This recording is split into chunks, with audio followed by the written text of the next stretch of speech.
결혼식 전날 밤, 나는 그의 가방에서 다른 여자와의 혼인관계 증명서, 웨딩 사진, 일본 신혼여행, 일정표, 그리고 쌍둥이 임신 진단서를 발견했다. 나는 곧장 웨딩홀 기획팀에 전화를 걸었다. 그리고 결혼식 당일, 신부가 등장하자 신랑은 미쳐버렸다. 앞으로 12시간 후면 나는 공식적으로 한재혁의 아내가 된다. 12시간 후면 10년간 이어진 우리의 소꿉친구 같은 사랑이 결실을 맺는다. 우리가 함께 보금자리를 꾸리기로 한 이 한남동의 펜트하우스. 오늘 밤은 이상하리만치 고요했다. 발코니 너머로 서울의 야경이 인공은하수처럼 반짝였지만 내 마음속에서는 형언할 수 없는 불안감이 피어올랐다. 나는 그저 모든 신부들이 겪는다는 메리텔 증후군일 거라고 스스로를 다독였다. 욕실에서 규칙적인 물소리가 들려왔다. 재혁 씨가 안에 있었다. 나는 미소를 지으며 마지막으로 여행 가방을 한 번 더 확인하기로 했다. 그가 우리의 제주도 신혼여행을 위해 미리 준비해뒀다고 말한 바로 그 가방이었다. 나는 단지 여권과 신분증이 제대로 있는지 확인하고 싶었을 뿐이다. 나는 늘 이렇게 꼼꼼했고 재혁 씨는 나의 그런 세심한 점을 사랑한다고 항상 말했다. 명품 브랜드의 값비싼 캐리어가 옷장 옆에 단정하게 놓여 있었다. 나는 자물쇠를 열고 바깥쪽 그물망 수납 공간을 확인했다. 모든 것이 완벽했다. 하지만 메인 수납 공간에 안감을 들어 올려 그 아래 비밀 공간을 확인하려던 순간 내 손이 멈칫했다. 안감이 비정상적으로 부풀어 올라 있었다. 안감 아래 깊숙이 숨겨진 딱딱한 플라스틱 서류철을 만지는 내 손이 떨렸다. 심장이 쿵 하고 내려앉았다. 이건 내 캐리어가 아니었다. 내가 함부로 뒤질 권리는 없었다. 하지만 무언가 불길한 예감이 나를 멈출 수 없게 했다. 나는 서류철을 꺼냈다. 숨이 턱 막히는 것 같았다. 첫 번째 서류는 혼인관계 증명서 사본이었다. 남편, 한재혁. 나는 숨을 참았다. 아내, 윤서아. 윤서아. 이 이름 너무나 익숙했다. 기억을 더듬어 보려 했지만 머릿속이 하얘졌다. 그리고 혼인신고일은 석 달 전인 3월 15일. 석 달 전. 나는 그와 함께 웨딩드레스를 고르러 다니고 있었다. 목이 바싹 말라왔다. 혼인관계 증명서 아래에는 검은색 USB가 떨리듯 놓여 있었다. 나는 화장대 위에 켜져 있던 노트북에 그것을 꽂았다. 수백 장의 사진이 나타났다. 아니, 이건 단순한 기념사진이 아니었다. 제주도에서 아주 전문적으로 촬영된 완벽한 웨딩 앨범이었다. 재혁 씨는 여전히 그 찬란한 미소, 그 다정한 눈빛을 하고 있었지만 그의 팔은 다른 여자를 감싸고 있었다. 그리고 서아. 그녀는 순백의 웨딩드레스를 입고 그의 어깨에 수줍게 기대어 있었다. 눈이 부실 정도로 행복한 미소. 그들은 정말 잘 어울렸다. 그들은 내가 오직 나만을 위해 존재한다고 믿었던 그 눈빛으로 서로를 바라보고 있었다. 누군가 내 가슴을 쥐어짜는 것 같았다. 나는 서둘러 사진들을 넘겼다. 이것이 그저 끔찍한 장난이거나 오해이기를 바랐다. 하지만 아니었다. 세 번째 서류는 목적지가 제주도가 아닌 이미 예약된 신혼여행 일정표였다. 목적지는 일본 도쿄, 항공권, 신칸센 티켓, 온천 요칸, 예약 영수증까지 모든 것이 그와 그녀의 이름으로 되어 있었다. 그리고 마침내 마지막 서류가 떨어져 나왔다. 그것은 내게 남은 마지막 이성의 끈을 끊어버리는 비수와 같았다. 유명 국제병원에서 발급한 정기 산부인과 검사 결과지. 환자 이름 윤서아. 가장 최근 검사일은 이틀 전. 결과. 쌍둥이 임신 12주차. 태아 모두 정상 발육 중. 최심하나. 그가 그녀와 혼인신고를 했던 바로 그 시기에 아이가 생겼다는 뜻이었다. 나는 차가운 바닥에 주저앉았다. 서류철이 내 발치에 흩어졌다. 귀가 먹먹해졌다. 도시의 소음도, 반짝이는 불빛도 더는 보이지 않았다. 오직 재혁과 서아의 행복한 미소, 그리고 그녀의 뱃속에서 자라고 있는 두 작은 생명만이 보였다. 10년. 나의 10년 사랑은 결국 나 혼자만 대본을 모르는 거대한 연극에 불과했다. 욕실의 물소리가 갑자기 멈추고 문고리가 달칵하는 소리가 들렸다. 그가 곧 나올 것이다. 나는 황급히 서류들을 긁어 모아 캐리어 비밀 공간에 쑤셔넣고 지퍼를 잠갔다. 욕실 문이 열리기 바로 1초 전이었다. 재혁이 허리에 수건 한 장만 두른 채 젖은 머리로 걸어 나왔다. 그는 아주 편안하고 행복해 보였다. 캐리어 옆 바닥에 주저앉아 있는 나를 보고 그가 웃었다. 채원아, 왜 그렇게 넋이 나갔어? 또 내일 걱정돼서 긴장한 거야? 그가 다가와 나를 안으려 허리를 숙였다. 나는 슬쩍 몸을 피하며 억지 미소를 지었다. 아니. 여권 다시 확인하느라. 깜빡할까봐. 뭘 그렇게까지 해. 내가 다 챙겼는데. 재혁이 내 머리를 쓰다듬었다. 여전히 찬란한 미소였다. 자, 이제 그만 자자. 내일 내 가장 예쁜 신부가 되어야지. 가장 예쁜 신부? 그 말이 이제는 모욕처럼 들렸다. 나는 피곤한 척 고개를 끄덕이고 침대에 올라가 이불을 머리끝까지 뒤집었었다. 재혁은 이상한 낌새를 눈치채지 못했다. 어쩌면 관심이 없었을지도 모른다. 그는 불을 껐고 얼마 지나지 않아 그의 규칙적인 숨소리가 옆에서 들려왔다. 하지만 나는 잠들 수 없었다. 어둠 속에서 눈물이 하염없이 흘러내렸다. 멈출 수가 없었다. 윤서아. 그 이름이 머릿속에서 계속 맴돌았다. 그리고 마침내 기억이 떠올랐다. 서아. 재혁의 집안에서 수년 전부터 후원해온 입양된 여동생. 서아는 재혁 아버지의 사업 파트너가 몰락한 뒤 남겨진 딸이었다. 그 집안이 파산하고 서아의 아버지는 극단적인 선택을 하여 아내와 어린 딸을 남겨두고 떠났다. 재혁의 어머니 한 여사, 한 명이는 그 처지를 불쌍히 여겨 서아를 집에 데려와 친자식처럼 키웠다. 그때만 해도 나는 한 여사를 자비롭고 너그러운 분이라고 생각했다. 서아는 우리보다 몇 살 어렸고 늘 연약하고 가냘픈 척하며 항상 겁먹은 듯 고개를 숙이고 재혁을 오빠, 나를 채원 언니라고 불렀다. 나는 그녀의 처지를 동정했었다. 재혁이 서아에게 냉정하게, 심지어는 쌀쌀맞게 대할 때면 나는 오히려 그를 나무랐다. 오빠, 걔한테 너무 엄하게 굴지 마. 이미 상처가 많은 아이잖아. 그때 재혁은 그저 미간을 찌푸리며 이상한 눈으로 나를 쳐다볼 뿐이었다. 넌 몰라. 걔, 내 생각처럼 단순한 애 아니야. 그냥 거리 두는 게 좋아. 나는 그가 너무 의심이 많다고 생각했다. 나는 그가 선을 지킬 줄 아는 좋은 남자라고 생각했다. 나는 그를 절대적으로 신뢰했다. 알고 보니 그 냉정함은 거절이 아니었다. 내 눈을 가리기 위해 정교하게 짜인 연극이었다. 그는 서아로부터 나를 보호한 것이 아니라 나의 관심으로부터 서아를 보호하고 있었던 것이다.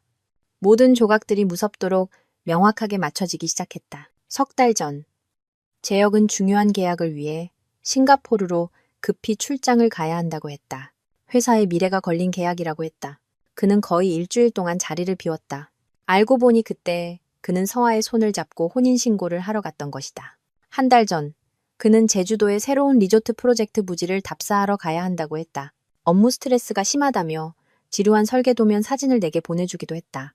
알고 보니 그때 그는 그의 법적인 아내 옆에서 낭만적인 웨딩 사진을 찍느라 바빴던 것이다.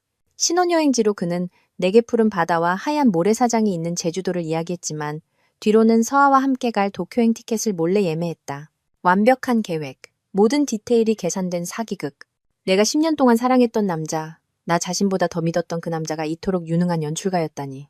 그는 나와의 세기의 결혼식을 계획하는 동시에 다른 여자와 작은 가정을 꾸리고 있었던 것이다. 처음의 고통은 등골을 타고 흐르는 오한으로 변했다. 나는 배신당한 것뿐만 아니라 그의 계획 속 바보 같은 장기말로 취급당했다는 것을 깨달았다. 하지만 왜? 그가 이미 서아와 아이를 가졌다면 왜 굳이 나와 이 결혼식을 열어야만 했을까? 옆에서 들려오는 재혁의 규칙적인 숨소리가 이제는 역겹게 들렸다. 그 숨소리는 더 이상 지난 10년간 그랬던 것처럼 평온함을 주지 않았다. 그것은 내 심장을 갈아버리는 시간의 톱니바퀴 소리 같았다. 나는 밤새도록 미동도 없이 누워 천장을 응시하며 단 하나의 질문에 대한 답을 찾으려 했었다. 왜? 그가 서아를 사랑하고 아이를 가졌고 비밀리에 결혼까지 했다면 왜 나를 붙잡아둬야만 했을까? 왜 이렇게까지 거창하고 사치스러운 결혼식을 열어야만 했을까? 그는 나와 서아를 어떻게 배치할 생각이었을까? 한 명은 빛 속에, 다른 한 명은 어둠 속에? 아니면 내가 영원히 알아채지 못할 만큼 멍청하다고 생각했을까? 모든 가설이 비논리적으로 느껴지던 순간 먼 기억 하나가 머릿속을 스쳤다. 돌아가신 나의 아버지는 재혁의 할아버지, 즉 한 회장님의 매우 신임받는 고문 변호사셨다. 할아버지는 구시대의 재벌 총수, 맨손으로 거대한 그룹을 일군 재계의 늙은 여우셨다. 아버지와 한 회장님은 단순한 고용 관계를 넘어선 깊은 우정을 나누셨다. 언젠가 아버지가 술에 취해 내 손을 잡고 당부하시던 말씀이 기억났다. 채원아, 네가 재혁이 아끼는 거 안다. 하지만 그 집안은 복잡해. 특히 할아버지 유언장 말이다. 그 어른은 너 하나만 믿는다고 하셨어.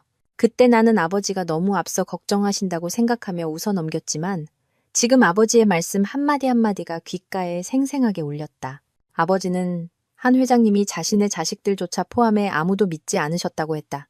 그는 평생 일군 제국이 무능한 후계자나 잘못된 결혼으로 무너질까 두려워하셨다. 그래서 유언장에 특별 조항을 넣으셨다. 장손인 한재혁은 반드시 30살 생일 이전에 강채원과 법적으로 혼인해야만 그룹 지분 100%를 온전히 상속받을 수 있다. 그리고 내일 우리의 결혼식 날이 바로 한재혁의 30번째 생일이었다. 이제야 알겠다. 모든 것을 알겠다. 이건 사랑 때문이 아니었다. 수천억 원의 돈 때문이었다. 나의 10년간의 순정은 그의 상속계약서에 필요한 하나의 조건에 불과했다. 나를 아내로 맞지 않으면 그는 모든 것을 잃는다.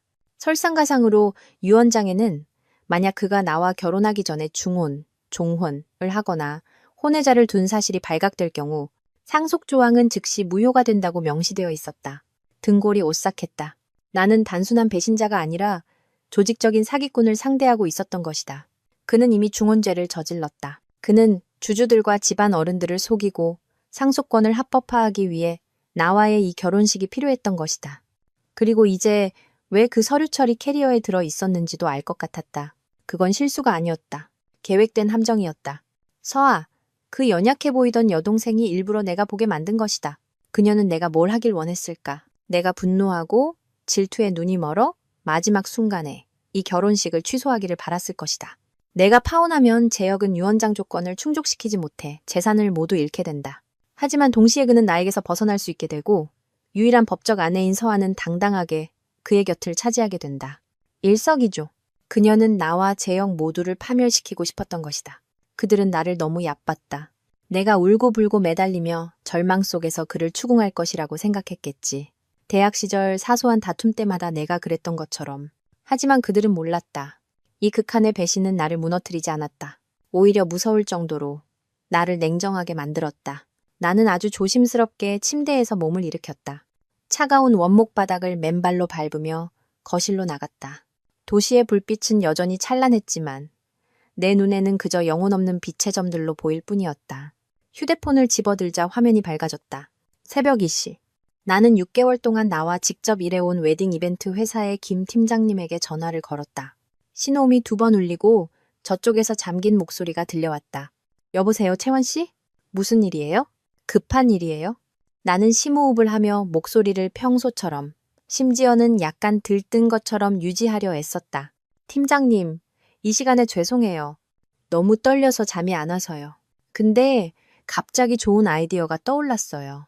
재혁 씨한테 아주 큰 서프라이즈를 해주고 싶어서요. 이 시간에 무슨 서프라이즈예요, 신부님? 김 팀장님의 목소리가 좀 더 또렷해졌다. 내일 결혼식은 예정대로 진행할 거예요. 모든 절차는 그대로고요. 하지만 식전 기념 영상 있잖아요.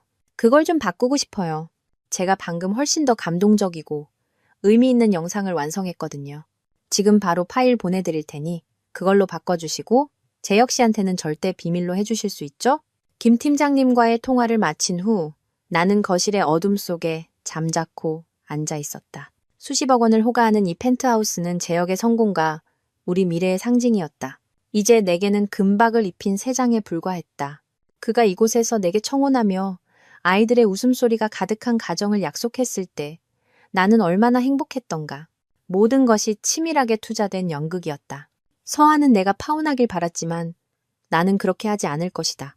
나는 그녀에게 선물을 줄 것이다. 그녀가 승리했다고 확신하게 만들어줄 선물. 나는 화장대 쪽을 보았다. 짙은 파란색 벨벳 결혼반지 케이스가 놓여 있었다. 재혁이 벨기에의 유명 장인에게 특별 주문하여 디자인에만 반년이 걸렸다고 자랑하던 다이아몬드 커플링이었다. 그는 그것이 우리의 유일무이한 사랑을 상징한다고 말했다. 얼마나 달콤한 거짓말인가. 나는 벨벳 케이스를 집어들었다. 금속과 보석의 차가운 감촉이 손바닥으로 전해졌다. 나는 휴대폰을 열어 고급 퀵서비스 앱에 접속했다. 배송 시간을 분 단위까지 정확하게 지정할 수 있는 서비스였다. 수취인 주소. 나는 서아가 살고 있는 고급 오피스텔 주소를 입력했다. 언젠가 재혁이 관리비 고지서를 떨어뜨리는 바람에 알게 된 주소였다. 내가 묻자 그는 회사의 영빈관이라며 프라이버시가 필요한 중요한 파트너들을 접대하는 곳이라고 둘러댔었다. 또 하나의 거짓말. 배송 시간. 내일 오전 9시. 신부들이 막 화장을 시작할 시간. 보내는 사람 메모는 비워뒀지만 익명 메시지 앱을 열어 서아의 번호로 메시지를 보냈다. 그 번호 역시 재혁의 연락처에서 입양 동생이라는 이름으로 저장된 것을 미리 찍어두었었다. 메시지 내용은 단 한 줄이었다. 자격 있는 사람이 껴야지. 나는 서아가 이 반지를 받기를 원했다. 그녀가 내가 모든 것을 알아챘고 너무나 고통스러워 모든 것을 포기했다고 믿게 만들고 싶었다. 내가 패배를 인정하고 약혼시무를 돌려줬다고 믿게 만들고 싶었다. 한 여자가 결혼식 직전 경쟁자의 결혼 반지를 받게 되면 무슨 생각을 할까? 자신이 이겼다고 생각할 것이다. 그녀는 자신 있게 웨딩드레스를 입고 그 반지를 끼고 자신의 남자를 되찾기 위해 식장으로 올 것이다. 그리고 나는 그녀가 정확히 그렇게 해주길 바랐다. 모든 일을 마친 후 나는 침실로 돌아왔다. 밤은 아직 길었지만 더 이상 울면서 시간을 낭비할 수는 없었다. 노트북을 열고 제역의 죄악이 담긴 USB를 꽂았다. 수백 장의 웨딩 사진, 혼인관계 증명서, 비행 일정, 그리고 쌍둥이 임신 진단서까지. 나는 그것들을 단순히 복사하는 데 그치지 않았다. 세심하게 재배열하여 하나의 영상 파일로 만들었다. 배경 음악으로는 재혁이 결혼식 때 틀자고 골랐던 바로 그 감미로운 곡을 선택했다. 영상은 우리의 10년간의 추억, 순수했던 시절의 사진들로 시작했다. 그러다 갑자기 그와 서아의 혼인관계 증명서, 사진을 삽입했다. 그 다음엔 그들의 행복한 웨딩 사진과 같은 시기에 그가 내게 보냈던 사랑 넘치는 메시지들을 교차 편집했다. 나는 감정도 망설임도 없이 기계처럼 일했다. 서아의 사진이 한 장씩 추가될 때마다 내 심장은 조금씩 더 굳어갔다. 그리고 쌍둥이 초음파 사진을 마지막 장면으로 넣었을 때 나는 재혁을 위해 준비한 서프라이즈 선물이 완성되었음을 알았다. 나는 그 영상 파일 전체를 안전한 클라우드 서버에 업로드하고 김 팀장님에게 링크를 보냈다. 팀장님, 기억하시죠? 절대 비밀이에요. 제 진심이 담긴 영상이니까요. 동이 트기 시작했다. 나는 뜬 눈으로 밤을 새웠지만 정신은 이상할 정도로 맑았다. 모든 흔적을 다 지웠다. 죄악이 담긴 USB를 다시 제자리에 꽂고 서류철에 넣어 캐리어 바닥에 아무도 건드리지 않은 것처럼 다시 숨겼다. 날이 완전히 밝아지자 재혁이 뒤척이는 소리가 들렸다. 나는 눈을 감고 깊이 잠든 척했다. 그는 조용히 침대에서 내려왔다. 아마 내가 더 자게 두려는 모양이었다. 부엌에서 작은 소리가 들리는 걸 보니 아침을 준비하는 것 같았다. 이 남자는 나를 잔인하게 속이면서도 완벽한 예비 신랑 역할을 해낼 수 있는 사람이었다. 잠시 후 그가 작은 쟁반을 들고 침실로 들어와 나를 깨웠다. 자기야, 일어나서 아침 먹자. 오늘은 당신의 날이니까 든든히 먹고 세상에서 제일 예쁜 신부가 되어야지. 나는 눈을 비비며 밤새 연습한 미소를 지었다. 세상에서 가장 행복한 여자의 미소. 쟁반 위에는 내가 아주 좋아하는 하트 모양, 계란 프라이와 신선한 오렌지 주스가 놓여 있었다. 고마워요, 여보. 나는 달콤한 목소리로 말했다. 재혁은 침대 가장자리에 앉아 내가 먹는 모습을 지켜봤다. 그는 아주 다정한 목소리로 말했다. 어서 먹어. 요즘 내가 너무 바빠서 출장도 잦고 자기를 잘 못 챙겨줬네. 결혼식 끝나고 신혼여행 가서 내가 다 보상해줄게. 보상? 그의 입에서 나온 그 말이 헛구역질을 유발했다. 그가 바빴다고? 물론이다. 그는 너무 바빴다. 다른 여자와 혼인신고하느라, 새 아내와 웨딩 사진 찍으러 다니느라, 쌍둥이를 임신한 아내를 돌보느라. 속에서 메스꺼움이 치밀었지만 나는 억지로 그 위선적인 하트 모양 계란을 삼켰다. 나는 고개를 들어 그를, 내가 10년 동안 사랑했던 그 남자를 자세히 쳐다봤다. 여전히 그 얼굴, 여전히 그 다정한 눈빛. 어떻게 사람이 그런 끔찍한 비밀을 숨기고도 저렇게 태어날 수 있을까? 그는 조금의 죄책감도, 미안함도 없는 걸까? 오빠, 나는 최대한 평소처럼 보이려 애쓰며 말했다. 나 좀 불안해. 뭐가 불안해? 그가 웃으며 내 머리를 쓸어 넘겼다. 내가 제일 예쁜 신부가 아닐까봐. 결혼식도 너무 크고 중요한 손님들도 많고 내가 잘못할까봐 무서워. 재혁은 자신감 넘치는 웃음을 터뜨렸다. 쓸데없는 걱정 마. 넌 내 신부인데 당연히 네가 제일 예쁘지. 모든 건 내가 다 알아서 할 테니 넌 그냥 예쁘고 행복하기만 하면 돼. 나는 그의 어깨에 머리를 기댔다. 마지막으로 행복. 어젯밤부터 이 두 단어는 가장 혹독한 농담이 되어버렸다. 나는 거짓으로 차려진 아침 식사를 다 먹었다. 마지막 순간까지 내 역할을 완벽하게 해내야 했다. 나는 내 앞에 있는 남자, 한때 나의 온 세상이자 평생의 안식처라고 생각했던 그를 바라보았다. 이제 그는 그저 낯선 사람, 자신이 감독한 연극의 뛰어난 배우일 뿐이었다. 그리고 로맨스 드라마의 여주인공이었던 나는 이제 이 연극의 결말을 연출할 감독이 될 것이다. 나는 마지막 한 조각까지 맛있게 먹으며 그의 세심함을 칭찬했다. 지난 10년 동안 늘 그랬던 것처럼 여전히 그를 믿고 사랑하는 척했다. 하지만 이번이 마지막이었다. 그가 내 미소의 미묘한 차이를 알아챘는지는 모르겠다. 아마 몰랐을 것이다. 지금 그의 눈에는 이 결혼식이 끝나면 손에 들어올 거대한 재산밖에 보이지 않을 테니. 나는 일어나 기지개를 켜며 말했다. 나 샤워하러 갈게. 곧 메이크업 아티스트 올 시간이야. 그래. 그가 미소 지었다. 나는 욕실로 들어가 문을 잠갔다. 물을 세게 틀었다. 쏟아지는 물소리가 내 마음의 비명을 삼켜주었다. 거울 속 내 모습을 보았다. 뜬 눈으로 밤을 새워 퉁퉁 부은 눈. 하지만 그 눈빛은 무서울 정도로 차갑고 단호했다. 오전 8시. 약속대로 초인종이 울리고 메이크업 아티스트와 헤어팀이 도착했다. 재혁이 나가서 그들을 활기차게 맞이했다. 나는 욕실에서 나와 목욕 가운을 두른 채 모두에게 미소 지었다. 채원 씨, 너무 예쁘세요. 메이크업 어시스턴트가 감탄했다. 나는 희미하게 웃었다. 나는 이곳을 당장 떠나야 한다는 것을 알았다. 몇 시간 동안 가만히 앉아 남들이 내 얼굴에 분칠하는 것을 견딜 수 없었다. 재혁 앞에서 행복한 척 연기하면서 나는 그와 단 1분 1초도 같은 공간에 더 있을 수 없었다. 나는 숨 쉴 수 있고 마지막 단계를 준비할 수 있는 안전한 장소가 필요했다. 나는 재혁에게 돌아서서 예비 신부의 어리광 섞인 목소리로 말했다. 재혁 씨. 응. 왜? 그가 여전히 환한 미소로 돌아봤다. 나 너무 떨려. 나는 목욕 가운 자락을 꽉 쥐며 말했다. 여기 사람이 너무 많아서 집중이 안 돼. 저기 호텔 가서 준비하면 안 될까? 재혁이 미간을 살짝 찌푸렸다. 호텔에? 왜? 집이 편하지 않아? 나는 고개를 저었다. 오빠한테 서프라이즈 해주고 싶단 말이야. 신부 모습은 마지막 순간까지 비밀로 하고 싶어. 내가 식장에 들어설 때 오빠가 세상에서 제일 놀랐으면 좋겠어. 깜짝 놀라서 얼어붙었으면 좋겠다고. 나는 서프라이즈와 얼어붙다라는 단어를 강조했다. 결혼식장 바로 옆 호텔의 스위트룸도 따로 예약해뒀어. 방도 넓고 조명도 좋아서 여기서보다 사진도 더 예쁘게 나올 거야. 나랑 스태프들 다 그리로 갈게. 웨딩드레스도 그쪽으로 옮겨달라고 했어. 오빠는 절대 오면 안 돼. 금지야. 오면 나 진짜 화낼 거야. 재혁의 눈에 스쳐 지나가는 놀라움, 그리고 그 직후에 뚜렷한 안도감을 나는 보았다. 그의 생각이 익혔다. 그는 안도의 한숨을 내쉬었다. 아마 그도 서아가 이 집까지 찾아와 난리를 칠까봐 걱정하고 있었을 것이다. 내가 스스로 다른 장소, 더 공공연하고 안전한 곳으로 사라져주는 것은 그에게 더할 나위 없이 좋은 일이었다. 그것은 그가 이곳 상황을 통제하기 쉽게 만들어줄 뿐만 아니라 혹시라도 서아가 찾아왔을 때 내가 그녀와 마주치는 것을 막아줄 테니. 그는 나를 위해 가짜 안전지대를 만들어주고 있다고 생각했겠지만 그가 방금 자기 손으로 3장의 사냥감을 풀어줬다는 사실은 몰랐을 것이다. 알았어, 자기야. 그가 크게 웃으며 다가와 나를 안았다. 네가 즐겁다면야. 오늘은 모든 게 내 뜻대로. 네가 하고 싶은 거 다 해. 그가 내 이마에 키스했다.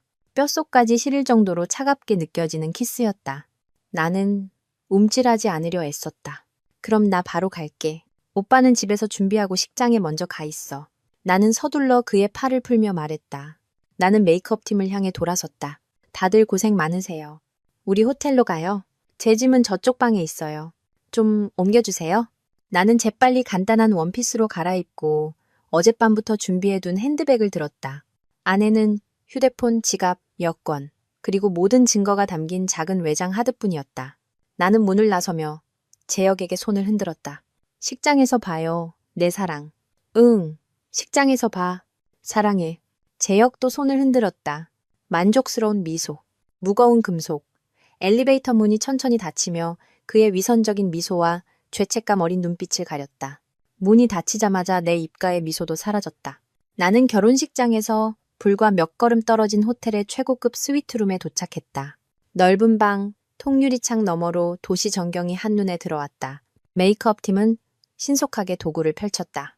전문가용 화장품 냄새, 헤어드라이어 소리가 신부의 설렘을 가져다 줘야 했지만 내 마음은 얼음장처럼 차가운 평온함 뿐이었다. 내가 막 메이크업 의자에 앉자마자 원래 쓰던 휴대폰이 울렸다. 예비 시어머니, 한 여사였다. 어머니 저예요. 나는 최대한 평소처럼 목소리를 유지하며 전화를 받았다. 채원아, 너 어디니? 수학이 넘어 한 여사의 목소리는 평소의 우아함과 달리 다급하고 초조해 보였다. 저 호텔에서 준비 중이에요. 무슨 일이세요? 몇 호실이야? 주소 바로 보내. 내가 지금 너한테 따로 할 말이 있어. 빨리. 그녀는 명령하듯 말하고는 내가 대답하기도 전에 전화를 끊어버렸다. 나는 미간을 찌푸렸다. 그녀도 연기를 시작한 건가? 나는 그녀에게 방번호를 문자로 보내고 메이크업 아티스트에게 말했다. 선생님, 죄송한데 잠깐 팀원분들이랑 커피 한잔 하고 와주실 수 있을까요? 시어머니께서 따로 당부하실 말씀이 있다고 하셔서요. 모두 흔쾌히 동의했다. 방은 금세 조용해졌다. 10분도 채 되지 않아 초인종이 울렸다. 한 여사가 들어왔다. 내가 골라준 화려한 한복이 아닌 값비싼 실크 홈웨어 차림이었다. 대충 한 화장이었지만 눈빛에는 숨길 수 없는 불안감이 서려 있었다. 그녀는 문을 쾅 닫고 빠르게 다가와 내 손을 꽉 잡았다. 그녀의 손은 얼음장처럼 차가웠다. 채원아, 어미가 너무 걱정돼서 어젯밤에 잠을 한숨도 못 잤어. 자꾸 불길한 예감이 들어서 네가 괜찮은지 보러 와야만 했어. 나는 그녀를 한때 존경했고 제2의 어머니로 여겼던 그 여자를 바라보았다. 그녀는 정말 뛰어난 연기를 하고 있었다. 그녀는 모든 것을 알고 있었다. 서아에 대해서, 아이에 대해서. 하지만 여전히 여기에 와서 내 손을 잡고 걱정스러운 말을 늘어놓고 있었다. 한 여사는 핸드백에서 낡고 붉은 비단 상자를 꺼냈다. 그녀가 상자를 열자 안에는 맑고 값비싼 옥으로 만들어진 팔찌가 들어있었다. 그녀는 떨리는 손으로 그 팔찌를 내 손목에 채워주었다. 팔찌가 내 살에 닿는 감촉이 싸늘했다. 이건 내 시할머니의 유품이란다. 한 여사가 훌쩍였다. 내가 수십 년을 간직하다가 오늘 딱 이날 우리 맏며느리에게 주려고 기다렸어. 이걸 차면 넌 이제 공식적으로 우리 한씨 집안 사람이 되는 거야. 나는 옥팔찌를 내려다보았다. 아름다웠지만 수갑처럼 무겁게 느껴졌다. 나는 그녀가 다음에 무슨 말을 할지 기다리며 침묵을 지켰다. 한 여사는 내 두 손을 꽉 잡고 목소리를 낮추며 심각하고 비밀스러운 어조로 말했다. 채원아, 네가 현명한 아이라는 걸 안다. 너랑 재혁이는 어릴 때부터 서로 사랑했고 감정이 아주 깊지. 하지만 남자라는 게 그렇잖니. 특히 이런 큰일을 앞두고는 스트레스도 많고 복잡한 관계도 많아. 그녀는 잠시 말을 멈추고 내 눈을 똑바로 쳐다보며 한자 힘주어 말했다. 이따가 식장에서 무슨 일이 일어나든 누가 무슨 말을 하든 누가 이상한 짓을 하든 너는 무조건 재혁이를 믿어야 한다. 알겠니? 걔가 하는 모든 일은 다 이 집안을 위한 거야. 그녀가 내 손을 꽉 쥐었다. 어미한테 약속해다오. 우리 한씨 집안이 복이 많아서 너 같은 며느리를 얻은 거야. 외부인 때문에 우리 좋은 날 망치게 두지 마라. 나는 이제야 이해했다.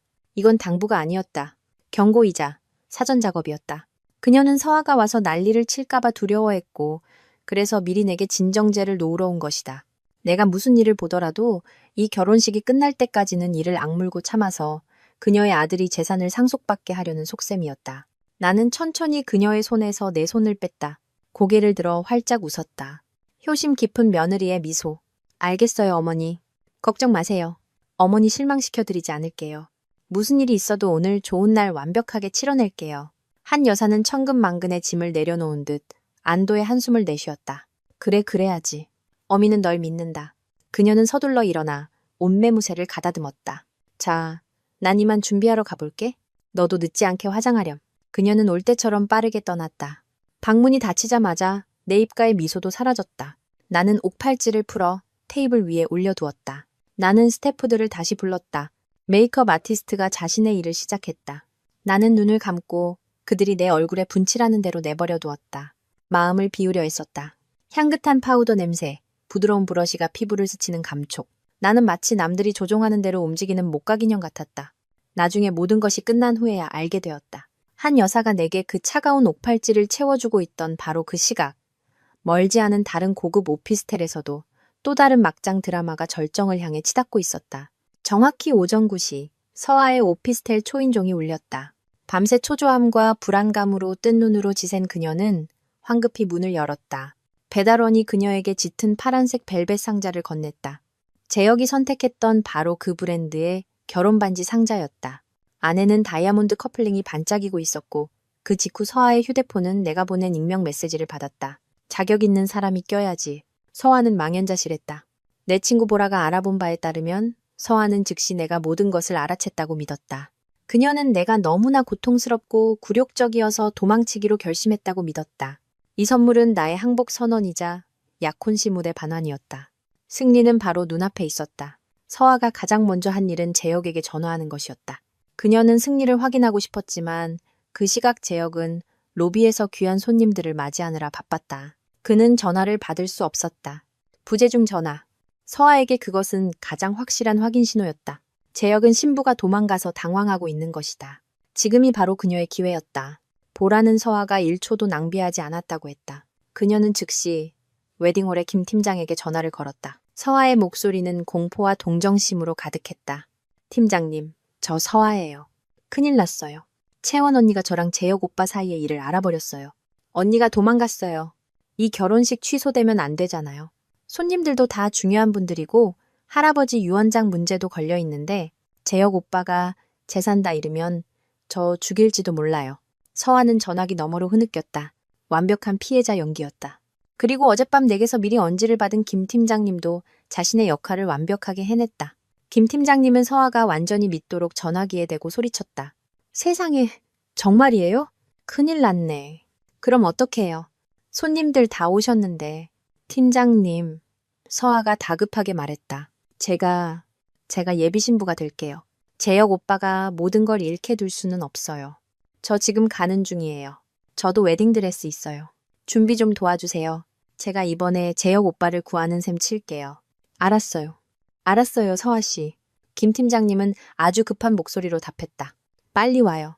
내가 준비해 놓을게요. 통화가 끝나자 서아는 안도의 한숨을 쉬었다. 그녀는 목적을 달성했다. 보라의 말에 따르면 서아는 옷장을 열었다. 그곳에는 그녀가 오래전부터 비밀리에 맞춰두었던 화려한 웨딩드레스가 걸려 있었다. 바로 이날을 위해서 그녀는 드레스를 입고 직접 짙은 화장을 했다. 그리고 마지막으로 내가 보낸 다이아몬드 반지, 진정한 신부의 반지를 자신의 약지에 끼웠다. 서아는 거울 속 자신을 보며 승리의 미소를 지었다. 그녀는 그 웨딩드레스도 그 반지도 그 미소도 모두 내 계획의 일부라는 것을 알지 못했다. 나는 눈을 떴다. 메이크업 아티스트가 작업을 마쳤다. 채원 씨, 정말 아름다우세요. 그녀가 감탄했다.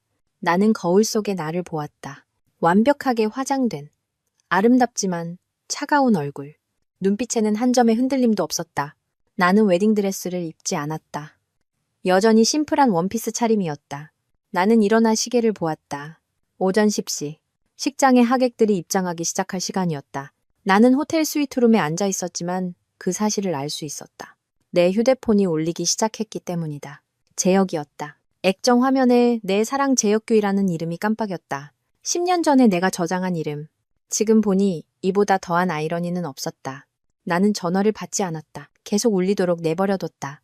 재촉하듯 절망하듯 울리는 진동 소리가 유리 테이블 위에서 날카로운 소음을 만들어냈다. 그는 계속해서 전화했다. 4번, 5번. 내가 여전히 받지 않자 휴대폰은 문자 메시지로 미친 듯이 울려댔다. 채원아, 어디야? 왜 전화 안 받아? 손님들 다 오셨어. 나는 문자를 읽었지만 답장하지 않았다. 지금 그의 표정이 어떨지 상상할 수 있었다. 당황, 불안, 그리고 어쩌면 약간의 두려움. 그는 자신의 계획이 실패할까봐 두려워하고 있었다.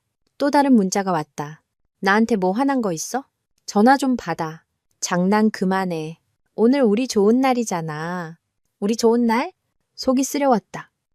나는 휴대폰을 들고 키패드 위를 스쳤다. 10년을 사귀면서 나는 그를 너무 잘 알았다. 그는 오만한 사람이었다. 그는 모든 것이 자신의 통제하에 있다는 안도감이 필요했다. 나는 여전히 토라진 신부처럼 애교 섞인 말투로 문자를 쳤다. 오빠 인생 최고의 서프라이즈를 준비 중이야. 찾지 마. 내가 알아서 나타날게. 절대 잊지 못하게 해줄게. 전송 버튼을 누르자 몇 초 만에 읽은 표시가 떴다. 그는 즉시 읽었고 곧바로 답장이 왔다. 그의 글자 하나하나에서 안도감이 느껴졌다. 무슨 서프라이즈길래. 정말 걱정했잖아. 나도 너를 위한 서프라이즈가 있어. 사랑해. 빨리 와. 다들 기다리고 있어. 사랑해. 그 3단어. 이 순간까지도 그는 그렇게 쉽게 그 말을 타이핑할 수 있었다. 그는 내가 그저 사소한 일로 토라졌고 여전히 그에게 매달리는 순정파 바보라고 믿고 있었다. 그는 내가 말한 서프라이즈가 평생 잊지 못할 선물이 될 것이라는 걸 전혀 몰랐다. 나는 액정 화면에 사랑해라는 글자를 보았다. 이것이 마지막이었다. 나는 답장하지 않았다. 나는 침착하게 휴대폰 전원을 껐다. 그리고 유심 트레이를 열었다. 10년 동안 나와 함께하며 수많은 메시지와 통화를 담았던 유심칩. 나는 두 손가락으로 그것을 두 동강 냈다. 부서진 유심 조각 2개를 테이블 위 물컵에 떨어뜨렸다. 그것들은 천천히 바닥으로 가라앉았다. 모든 연락이 공식적으로 끊겼다. 나는 더 이상 한재혁의 약혼녀 강채원이 아니었다. 나는 자유로운 인간, 강채원이었다. 나는 미리 준비해둔 세컨드폰을 들었다. 완전히 새로운 휴대폰, 완전히 새로운 유심. 오직 내 친구 보라와 김 팀장님의 번호만 저장되어 있었다. 11시가 되었다. 나는 식장에 없었다. 나는 결혼식장 바로 맞은편, 호텔 최상층 스카이라운지 카페에 앉아 있었다. 이 구석진 자리에서 나는 아래층의 화려한 로비, 하객들이 속속 도착하는 모습을 볼 수 있었다. 하지만 내 눈으로 직접 볼 필요는 없었다. 세컨드폰으로 비밀 라이브 스트리밍 링크를 열었다. 화면이 켜지자 내 가장 친한 친구인 보라의 카메라 앵글이 보였다. 그녀는 계획대로 음향시설 근처에 눈에 띄지 않는 자리에 앉아 있었다. 연회장은 내가 직접 디자인한 그대로 화려했다. 내가 가장 좋아하는 꽃인 하얀 백꽃 수입품이 커다란 다발로 묶여 무대를 뒤덮어 마치 겨울 동화 속 정원 같은 느낌을 주었다. 화려한 크리스털 샹들리에와 500명의 하객, 화면을 훑어보니 아는 얼굴들이 보였다. 그들은 우리의 친한 친구들이 아니었다. 그들은 그룹의 이사회 멤버들, 전국의 주요 사업 파트너들, 그리고 제역의 미래를 결정할 투표권을 가진 중요한 주주들이었다. 이것은 결혼식이 아니었다. 권력의 과시이자 후계자의 데뷔 무대였다. 보라의 카메라가 무대 쪽으로 향했다. 저기 한재혁이 있었다. 그는 특별 주문 제작한 턱시도를 입고 멋지게 서서 행복하고 자신감 넘치는 미소를 띠고 있었다. 하지만 10년 동안 그의 곁에 있었던 나는 그가 계속해서 넥타이를 고쳐매는 모습에서 긴장감을 읽을 수 있었다. 그는 신부가 들어올 정문을 계속 힐끔거렸다. 그리고는 앞줄을 쳐다보았다. 한 여사가 그곳에 앉아 있었다. 붉은색 비단 한복을 입었지만 얼굴은 굳어 있었고 두 손은 값비싼 클러치를 꽉 쥐고 있었다. 모자 둘 다 초조해하고 있었다. 신부를 기다리는 초조함이 아니라 유언장이 효력을 발휘하는 순간을 기다리는 초조함이었다. 유명한 사회자가 무대에 올라 우렁찬 목소리로 말했다. 신랑 한재혁 군과 신부 강채원 양의 중요한 날을 축하해 주시기 위해 오신 귀빈 여러분, 파트너 여러분, 진심으로 환영합니다. 박수 소리가 터져나왔다. 보라가 내게 메시지를 보냈다. 방금 제가 너 어디 있는지 묻길래 큰 서프라이즈 준비 중이라고 했어. 엄청 만족스러운 표정 짓더라. 나는 미소 지었다. 사회자가 말을 이었다.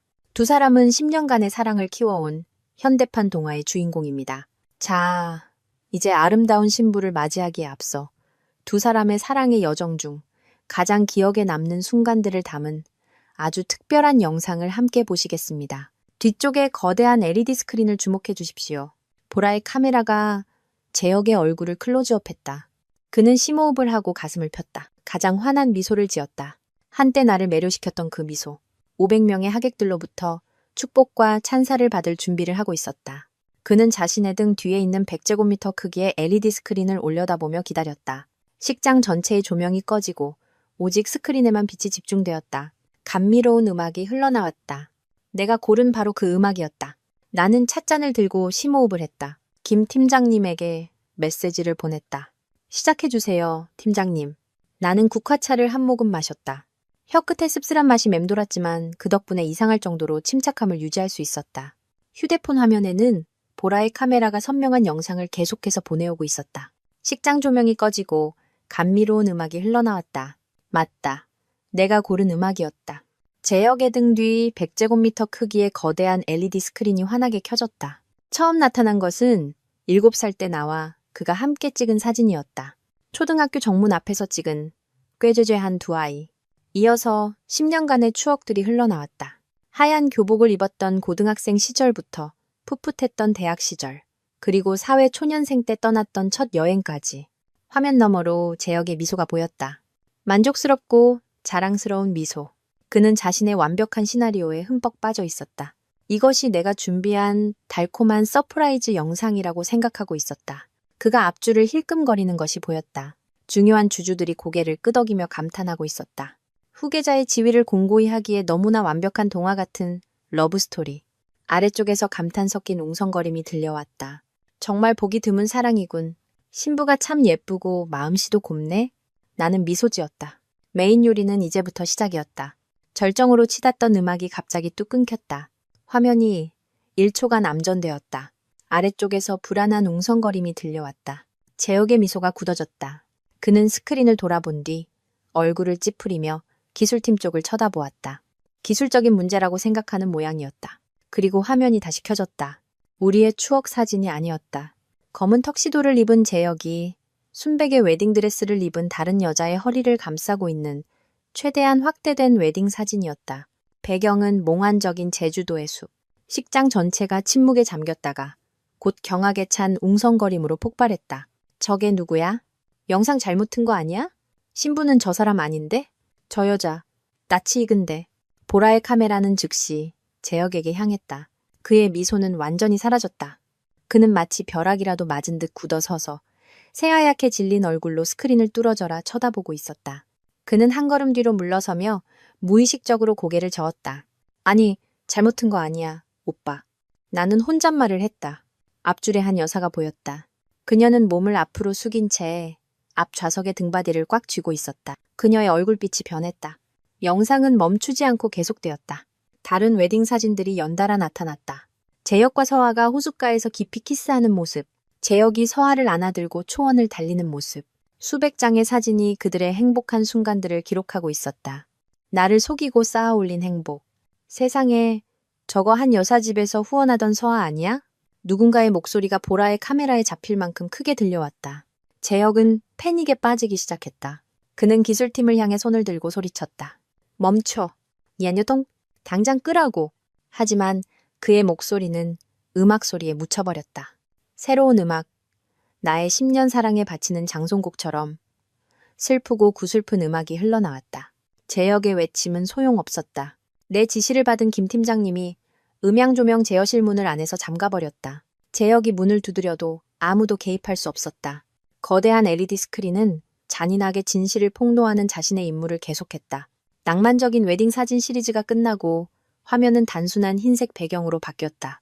그리고 선명하게 스캔된 혼인관계 증명서가 나타났다. 남편 이름 한재혁, 아내 이름 윤서아, 혼인신고일 3개월 전. 구청의 붉은 직인이 마치 핏자국처럼 500명 하객들의 눈에 밝혔다. 아까가 웅성거림이었다면 이제 식장은 완전히 혼란에 빠졌다. 세상에, 쟤랑 진짜 결혼했잖아. 믿을 수가 없네. 그럼 오늘 결혼식은 뭐야? 중원? 이 자식 미쳤군. 법도 우리도 우습게 아는 거야. 나이가 지긋한. 내가 박 이사님이라고 부르던 주주 한 분이 테이블을 세게 내리치는 소리가 똑똑히 들렸다. 스캔들이다. 용납할 수 없는 스캔들이야. 한씨 집안이 사업을 이런 식으로 해? 보라의 카메라가 다시 재혁을 비췄다. 그는 더 이상 소리치지 않았다. 그는 떨고 있었다. 그는 비틀거리며 뒤로 물러서다 등 뒤에 백꽃 장식에 부딪혔다. 연약한 꽃집들이 그의 값비싼 턱시도 위로 흩날렸다. 그는 자신의 어머니를 내려다보았다. 한 여사는 일어나려 애썼지만 다리가 풀려 주저앉고 말았다. 영상은 아직 끝나지 않았다. 다음 화면 일본 신혼여행 일정표. 한재혁과 윤서아의 이름이 적힌 비즈니스 클래스 왕복 항공권. 하코네의 고급 료칸 예약 영수증. 신칸센 티켓. 모든 것이 그가 내게 거짓말했던 싱가포르 출장의 증거였다. 나는 그날 밤들을 떠올렸다. 혼자 집에서 그를 걱정하며 타지에서 건강 잘 챙기라고 메시지를 보냈던 밤들. 그동안 그는 새 아내를 품에 안고 온천욕을 하며 벚꽃을 구경하고 있었던 것이다. 씁쓸함이 목구멍까지 차올랐다. 알고 보니 그의 고된 업무가 이것이었구나. 그의 회사를 위한 희생이 이것이었구나. 나는 한때 그런 그를 존경했다. 재능 있고 진취적이며 어려움을 두려워하지 않는 남자를 사랑하게 된 것이 얼마나 행운이라고 생각했던가. 알고 보니 나는 그저 완벽한 이상형을 스스로 그려놓고 그 환상에 빠져있던 바보에 불과했다. 지금 내 안의 경멸감은 고통보다 더 컸다. 나는 그를, 한 여사를, 그리고 서아를 경멸했다. 하지만 무엇보다 지난 10년의 나 자신을 경멸했다.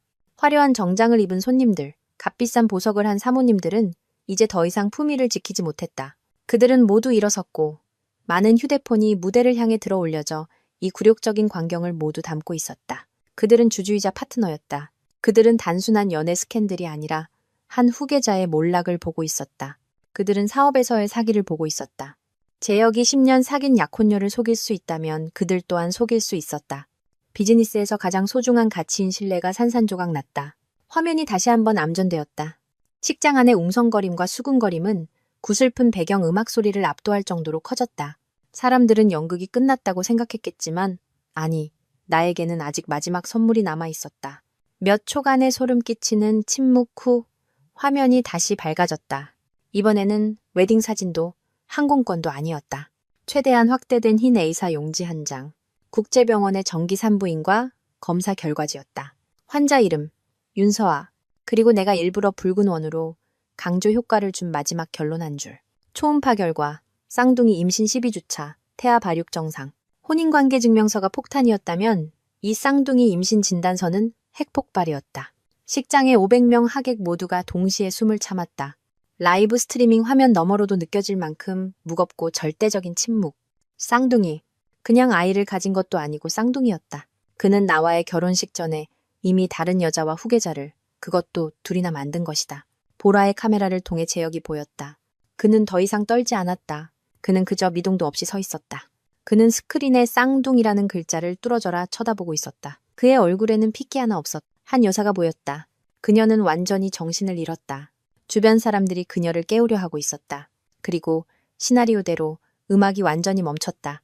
그 죽음 같은 침묵 속에서 내 목소리가 식장의 값비싼 스피커 시스템을 통해 또렷하고 차분하게 그리고 우렁차게 울려 퍼졌다. 축하해요, 한재혁 씨. 그가 10년 동안 들어온 내 목소리, 이제는 칼날처럼 차가운 내 목소리.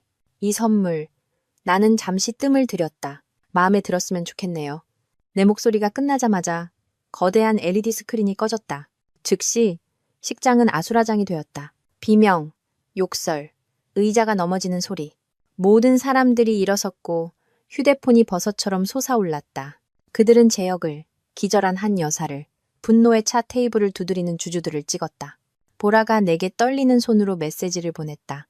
채원아, 진짜 끝났어. 완전 난장판이야. 한 여사는 기절했고 저 의사들은 변호사 부르라고 난리야. 나는 그 광경을 보았다. 통쾌하지도 승리감도 느껴지지 않았다. 그저 끝없는 공허함뿐. 나의 10년 청춘은 500명의 증인 앞에서 이렇게 성대하고 완벽하게 장사지내졌다. 갑자기 보라의 카메라가 심하게 흔들렸다. 식장 정문 쪽으로 빠르게 이동했다.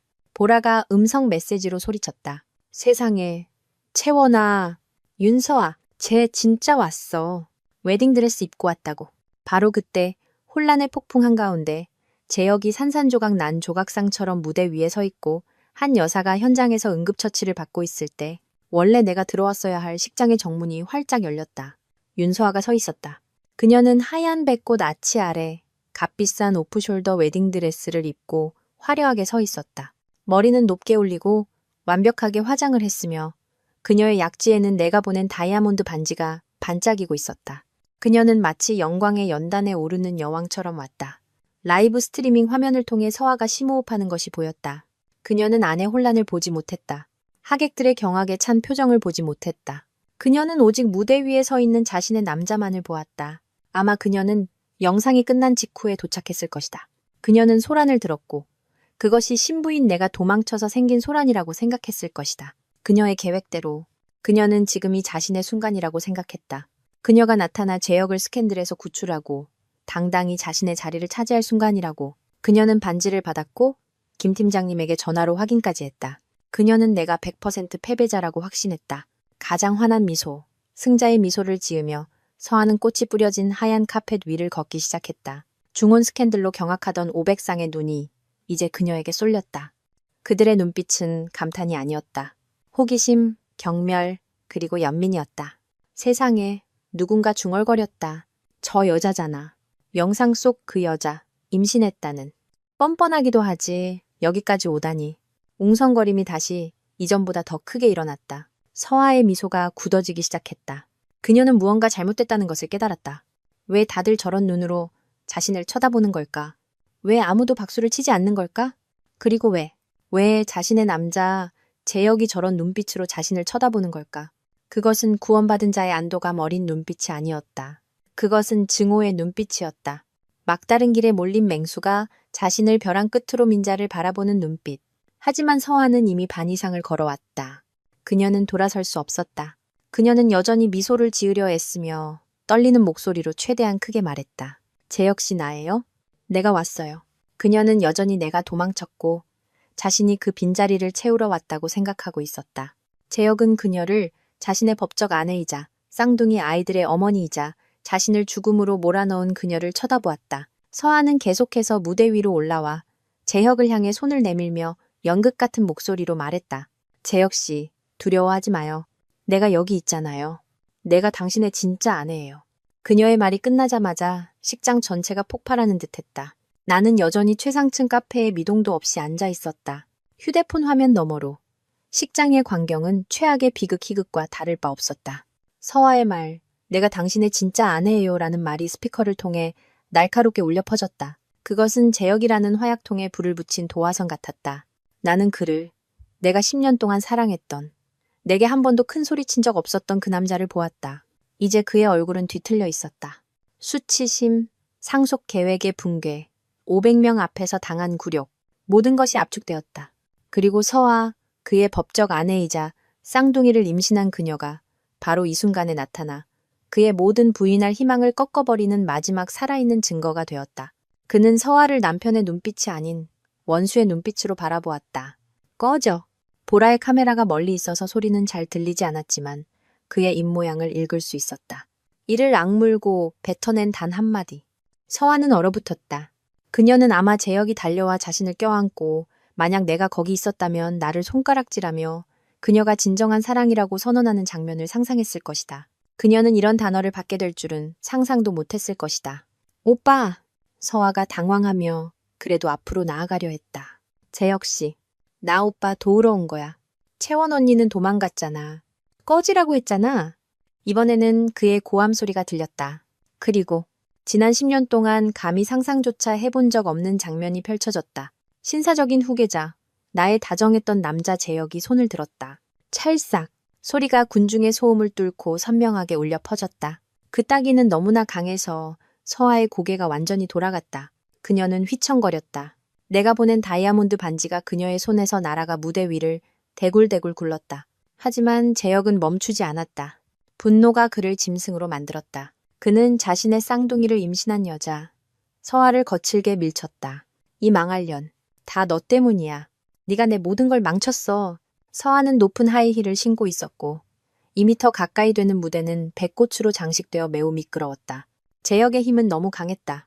서화는 균형을 잃고 비틀거리며 뒤로 물러섰다. 그리고 발을 헛디뎠다. 그녀는 무대에서 굴러떨어졌다. 그녀의 몸은 바로 아래에 놓여있던 스피커와 음향 장비에 그대로 부딪혔다. 퍽하는 둔탁한 소리가 울리고 앞줄에 앉아있던 하객들의 날카로운 비명이 뒤따랐다. 모든 것이 1초간 멈춘 듯했다. 서화는 대리석 바닥에 미동도 없이 쓰러져 있었다. 그녀의 순백 웨딩드레스는 이제 구겨지고 더러워져 있었다. 그리고 그 하얀 드레스 아래로 붉은 피가 번지기 시작했다. 느리지만 틀림없이. 피가 나. 빨리 구급차 불러. 임신했다는데. 세상에 사람 잡겠네. 식장은 정말로 폭발했다. 비명 전화 소리, 카메라 플래시가 쉴 새 없이 터졌다. 그들은 더 이상 결혼식 하객이 아니었다. 그들은 한 비극의 목격자들이었다. 보라의 카메라가 재혁에게 향했다. 그는 무대 위에 굳어서서 아래의 피웅덩이를 자신의 법적 아내와 태어나지도 못한 쌍둥이 아이들을 내려다보고 있었다. 그의 얼굴에는 아무런 감정도 남아있지 않았다. 텅 비어 있었다. 나는 조용히 라이브 스트리밍 화면을 껐다. 식장의 혼란, 비명, 피웅덩이의 이미지는 휴대폰 화면이 어두워지자 모두 사라졌다. 내 주변 공간이 갑자기 이상할 정도로 고요해졌다. 최상층 카페에서는 여전히 부드러운 재즈 음악이 흘러나오고 바람이 내 머리카락을 스쳤다. 나는 잠시 더 앉아 아래 거리를 내려다보았다. 차들은 여전히 분주하게 오갔다. 이 도시는 누군가의 비극 때문에 멈추지 않고 계속 돌아갔다. 그리고 나도 내 인생을 계속 살아가야 했다. 나는 종업원을 불러 식어버린 국화차 값을 계산했다. 작은 캐리어를 끌고 엘리베이터에 탔다. 아무도 나를 알아보지 못했다. 심플한 실크 원피스에 선글라스를 낀 이 여자가 바로 옆 건물에서 벌어지고 있는 비극적인 결혼식의 신부라는 것을. 나는 미리 차를 예약해두었다. 번호판 없는 고급 세단이 호텔 후문에서 기다리고 있었다. 나는 차에 올랐고 차는 조용히 인파 속으로 섞여들었다. 기사는 나를 인천국제공항으로 데려갔다. 나는 일주일 전에 재혁이 전혀 모르는 다른 은행 계좌와 여권으로 티켓을 예약해두었다. 온라인 체크인을 마쳤고 보안 검색대를 통과하는 데는 몇 분밖에 걸리지 않았다. 나는 비즈니스 클래스 라운지로 들어갔다. 이곳은 모든 것이 고요했다. 속삭이는 대화 소리, 잡지 넘기는 소리, 찻잔이 부딪히는 소리. 내가 방금 목격한 광경과는 천지 차이였다. 지옥과 평온한 곳 사이의 잔인한 대비. 나는 구석진 곳에 자리를 잡고 앉았다. 세컨드 폰이 울렸다. 보라의 문자였다. 채원아, 너 떠났어? 구급차가 서화 싣고 갔어. 상태 안 좋아 보여. 한재 어깨에 넋놓고 서 있다가 갑자기 도망쳤어. 구급차 따라가지도 않았어. 기절한 한 여사도 내버려 두고 주차장으로 뛰어가더니 미친 듯이 차 몰고 갔어. 조심해. 널 찾아갈까봐 무서워. 나는 아무런 감정의 동요 없이 문자를 읽었다. 나를 찾아? 나를 찾아 뭘 어쩌려고? 자기가 저지른 일에 대해 내게 책임을 물으려고? 나는 심호흡을 했다. 지난 10년 동안 나는 가정이라는 것을 위해 부지런히 일하는 일벌처럼 살았다. 재혁이 내가 고생하는 걸 원치 않는다고 해서 더 좋은 승진 기회를 거절했다. 재혁이 장거리 연애는 싫다고 해서 유학의 꿈을 접었다. 나는 희생하고 인내하고 맹목적으로 믿었다. 나는 소꿉친구의 사랑이 가장 견고한 감정이라고 생각했다. 알고 보니 그것은 존중이 아닌 습관 위에 세워진 가장 연약한 감정이었다. 라운지의 대형 스크린에 파리행 비행기가 곧 출발한다는 안내가 떴다. 12시 30분 비행기. 나는 일어나 캐리어를 끌었다. 나는 뒤돌아보지 않았다. 새로운 삶이 나를 기다리는 출발 게이트를 향해 걸어갔다. 10년의 청춘, 10년의 사랑과 거짓, 이 모든 것을 이 도시에 남겨두고 떠난다. 나는 그곳에 없었다. 펜트하우스에서 벌어진 그 이후의 광경을 목격하지 않았다. 나는 하늘 위, 구름을 뚫고 지구 반대편으로 가고 있었다. 모든 것은 나중에 보라가 내게 들려준 이야기다. 보라는 재혁이 미친 사람처럼 차를 몰았다고 했다. 그는 병원에서 응급처치를 받는 서하를, 식장에서 기절한 한 여사를, 500명의 하객과 가문의 굴욕적인 혼란을 모두 내버려뒀다. 그의 머릿속에는 오직 나를 찾아야 한다는 생각뿐이었다. 아마 그는 내가 집에 있을 거라고 울면서 짐을 싸고 그가 돌아와서 따지고 소리치기를 기다리고 있을 거라고 생각했을 것이다. 그는 여전히 내가 10년 전에 그 연약한 바보라고 생각했을 것이다. 그가 조금만 달래고 사과하면 모든 것이 예전으로 돌아갈 것이라고. 그는 펜트하우스로 달려갔다. 열쇠로 문을 활짝 열고는 그 자리에 얼어붙었다. 집은 텅 비어 있었다. 아직 이사 들어오지 않은 새 집의 텅 빔이 아니었다. 속이 완전히 파헤쳐진 곳의 텅 빔이었다. 값비싼 이탈리아 소파가 사라졌다. 100인치 커브드 TV가 사라졌다. 호두나무 식탁이 사라졌다. 드레스룸의 내 명품 옷들이 모두 사라졌다. 복도에 걸려있던 우리의 추억 사진들이 사라졌다. 심지어 욕실의 내 분홍색 칫솔, 쓰다만 치약, 내가 쓰던 바디워시까지 모두 사라졌다. 넓은 펜트하우스에는 이제 그의 거친 숨소리만이 울려 퍼질 뿐이었다. 나의 흔적은 단 하나도 남아있지 않았다. 마치 내가 이곳에 존재한 적도 없었던 것처럼. 보라의 말에 따르면 재혁은 자기 눈을 믿지 못했다고 한다. 그는 이 방 저 방 뛰어다녔다. 거실, 침실, 서재, 모든 것이 텅 비어 있었다. 오직 그의 가구들만이 덩그러니 남아있었다. 한참 후에야 그는 냉장고에 붙어있는 작은 쪽지를 발견했다. 고급 포장이사 및 창고 보관 업체의 영수증이었다. 이사 날짜 3일 전. 그는 그제야 깨달았다. 이것은 순간적인 분노가 아니었다. 어젯밤 비밀을 발견하고 내린 성급한 결정이 아니었다. 이것은 계획이었다. 오래전부터 치밀하게 준비된 계획. 그는 분노가 아닌 공포의 찬고함을 질렀다고 한다. 평생 모든 것을 통제할 수 있다고 자신했던 남자가 자신이 언제부터 노란하고 있었는지 깨달은 순간이었다. 그는 내가 알고 있었다는 것을, 아주 오래전부터 알고 있었다는 것을 깨달았다. 지난 며칠간의 내 침묵, 오늘 아침의 내 미소, 하트 모양 아침 식사, 엘리베이터 문 앞에서 흔들던 손, 모든 것이 연극의 일부였다. 그는 자신이 감독이라고 생각했지만 알고 보니 내 연극의 한 배우에 불과했다. 역시 보라가 들려준 이야기다. 냉혹한 진실을 깨달은 후 재혁은 더 이상 침착함을 유지할 수 없었다고 한다. 그는 집을 뒤집어 엎기 시작했다. 무언가, 뭐라도, 편지 한 장, 메모 한 조각, 내 마지막 흔적이라도 찾고 싶었을 것이다. 그는 모든 서랍을 열고 모든 매트리스를 뒤집고 모든 구석을 살폈다. 하지만 아무것도 없었다. 나는 너무나 깨끗하게 정리했다. 나는 전문 청소업체를 고용했다.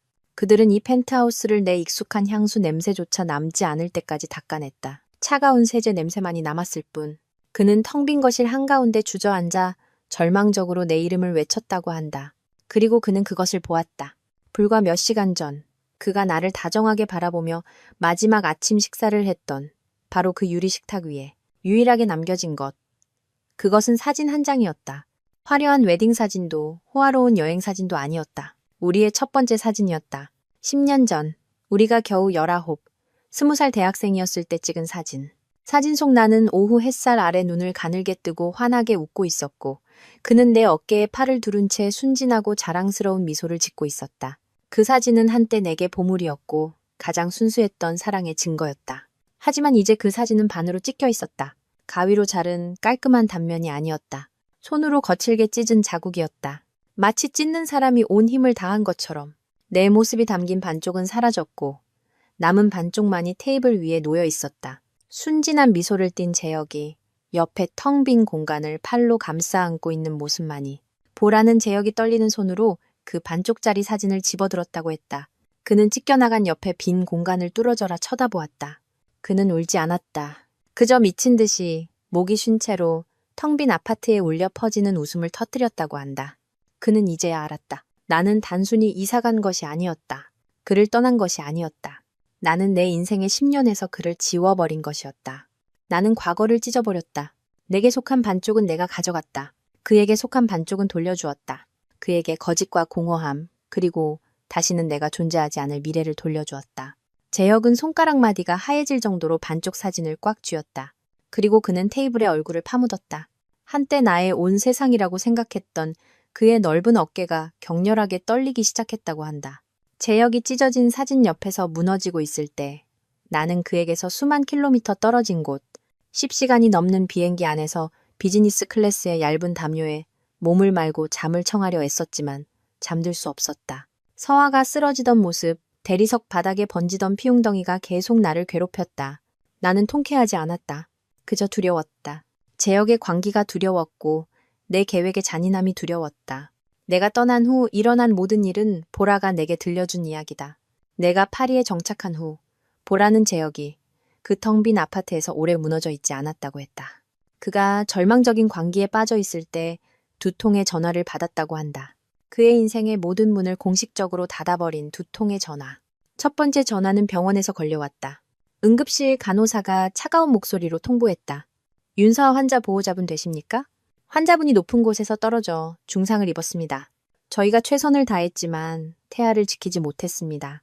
2태아 모두 사망했고 환자분도 과다출혈로 위독한 상태입니다. 즉시 와서 수속을 밟아주십시오. 보라는 재혁이 그저 듣기만 했다고 했다. 전화를 든 손이 부들부들 떨렸다고 한다. 그는 아무 말 없이 전화를 끊었다. 쌍둥이, 그가 나를 속이는데 썼던 서아가 그를 묶어두려 했던 그 존재가 이제 사라졌다. 그는 자신의 잔인한 행동으로 자신의 아이들을 잃었다. 하지만 비극은 거기서 끝나지 않았다.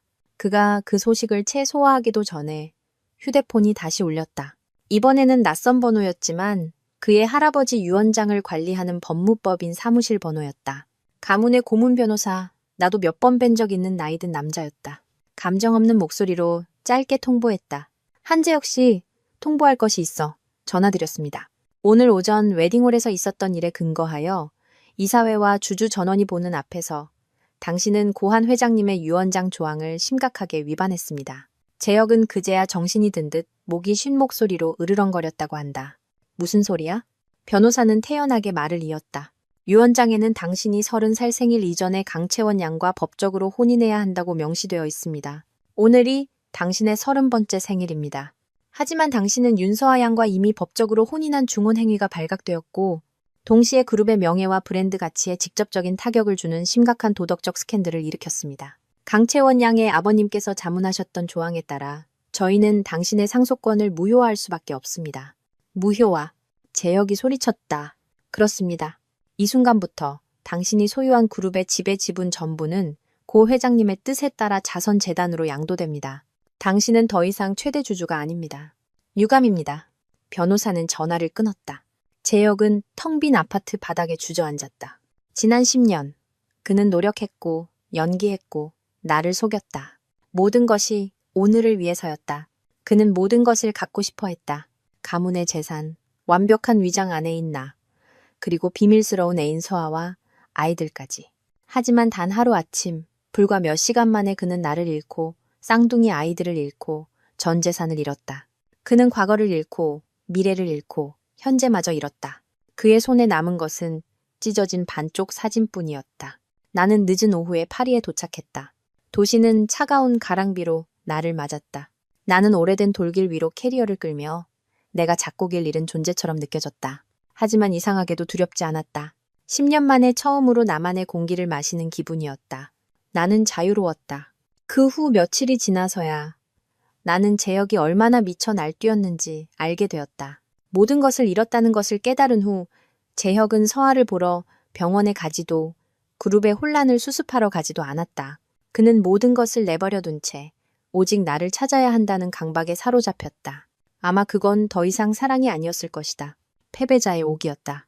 그는 자신이 항상 연약하고 의존적이라고 생각했던 여자인 내가 자신에게 그런 치명타를 날릴 수 있었다는 사실을 받아들일 수 없었을 것이다. 그는 나를 찾아내서 따지고 분풀이를 하거나 아니면 여전히 자신은 나를 통제할 수 있다는 것을 증명해야만 했을 것이다. 그는 마지막 남은 인맥과 상속권 박탈 소식이 퍼지기 전에 남은 권력을 모두 동원했다. 그는 공항 보안 책임자에게, 항공사 친구들에게 전화해 그날 도시를 떠난 모든 비행기의 승객 명단을 확인해달라고 요구했다. 그는 내가 멀리 가지 못했을 거라고, 국내 어딘가에 숨어 울고 있을 거라고 믿었다. 그리고 정보가 들어왔지만 그 정보는 그를 더욱 미치게 만들었다. 그의 부하 직원이 당황한 목소리로 보고했다. 한재혁 씨, 이상합니다. 시스템 기록상 강채원 씨의 여권으로 10개의 다른 비행기표가 예매되었습니다. 모두 오늘 출발하는 항공편입니다. 재혁이 으르렁거렸다. 10개? 어디로 가는데? 서울행 KTX표 하나, 부산행 하나, 강릉행 하나, 그리고 싱가포르행 비행기표, 방콕행. 그리고 재혁은 끝까지 들을 필요도 없었다. 그는 깨달았다. 내가 짙은 연막을 쳤다는 것을. 10개의 티켓, 10개의 다른 목적지, 10개의 다른 가상카드로 결제. 그는 내가 실제로 어느 비행기에 탔는지 알 수 없었다. 내가 이 세상 어디에 있는지 알 수 없었다. 나는 그가 웨딩드레스를 사고 레스토랑을 예약하라고 준 바로 그 돈으로 나 자신의 탈출로를 샀던 것이다. 보라는 재혁이 휴대폰을 박살냈다고 했다. 그는 내가 단순히 떠난 것이 아니라 나 자신을 지워버렸다는 것을 깨달았다. 내가 이 일을 아주 오래전부터 계획했다는 것을. 그는 자신이 첫 수부터 체크메이트 당한 체스판에 들어왔다는 것을 깨달았다. 그의 추격은 막다른 길에 다다랐고 그는 무력했다. 그리고 재혁처럼 오만한 사람에게 무력감은 가장 잔인한 형벌이었다. 나는 파리에서 모든 옛 연락을 끊었다. 새로운 전화번호로 바꿨다. 오직 보라와만 보안 메신저 앱을 통해 연락을 유지했다. 초겨울의 파리는 정말 추웠다. 추위가 살을 내는 듯 했지만 머리는 더 맑아졌다. 나는 여행하러 온 것이 아니었다. 다시 시작하기 위해 왔다.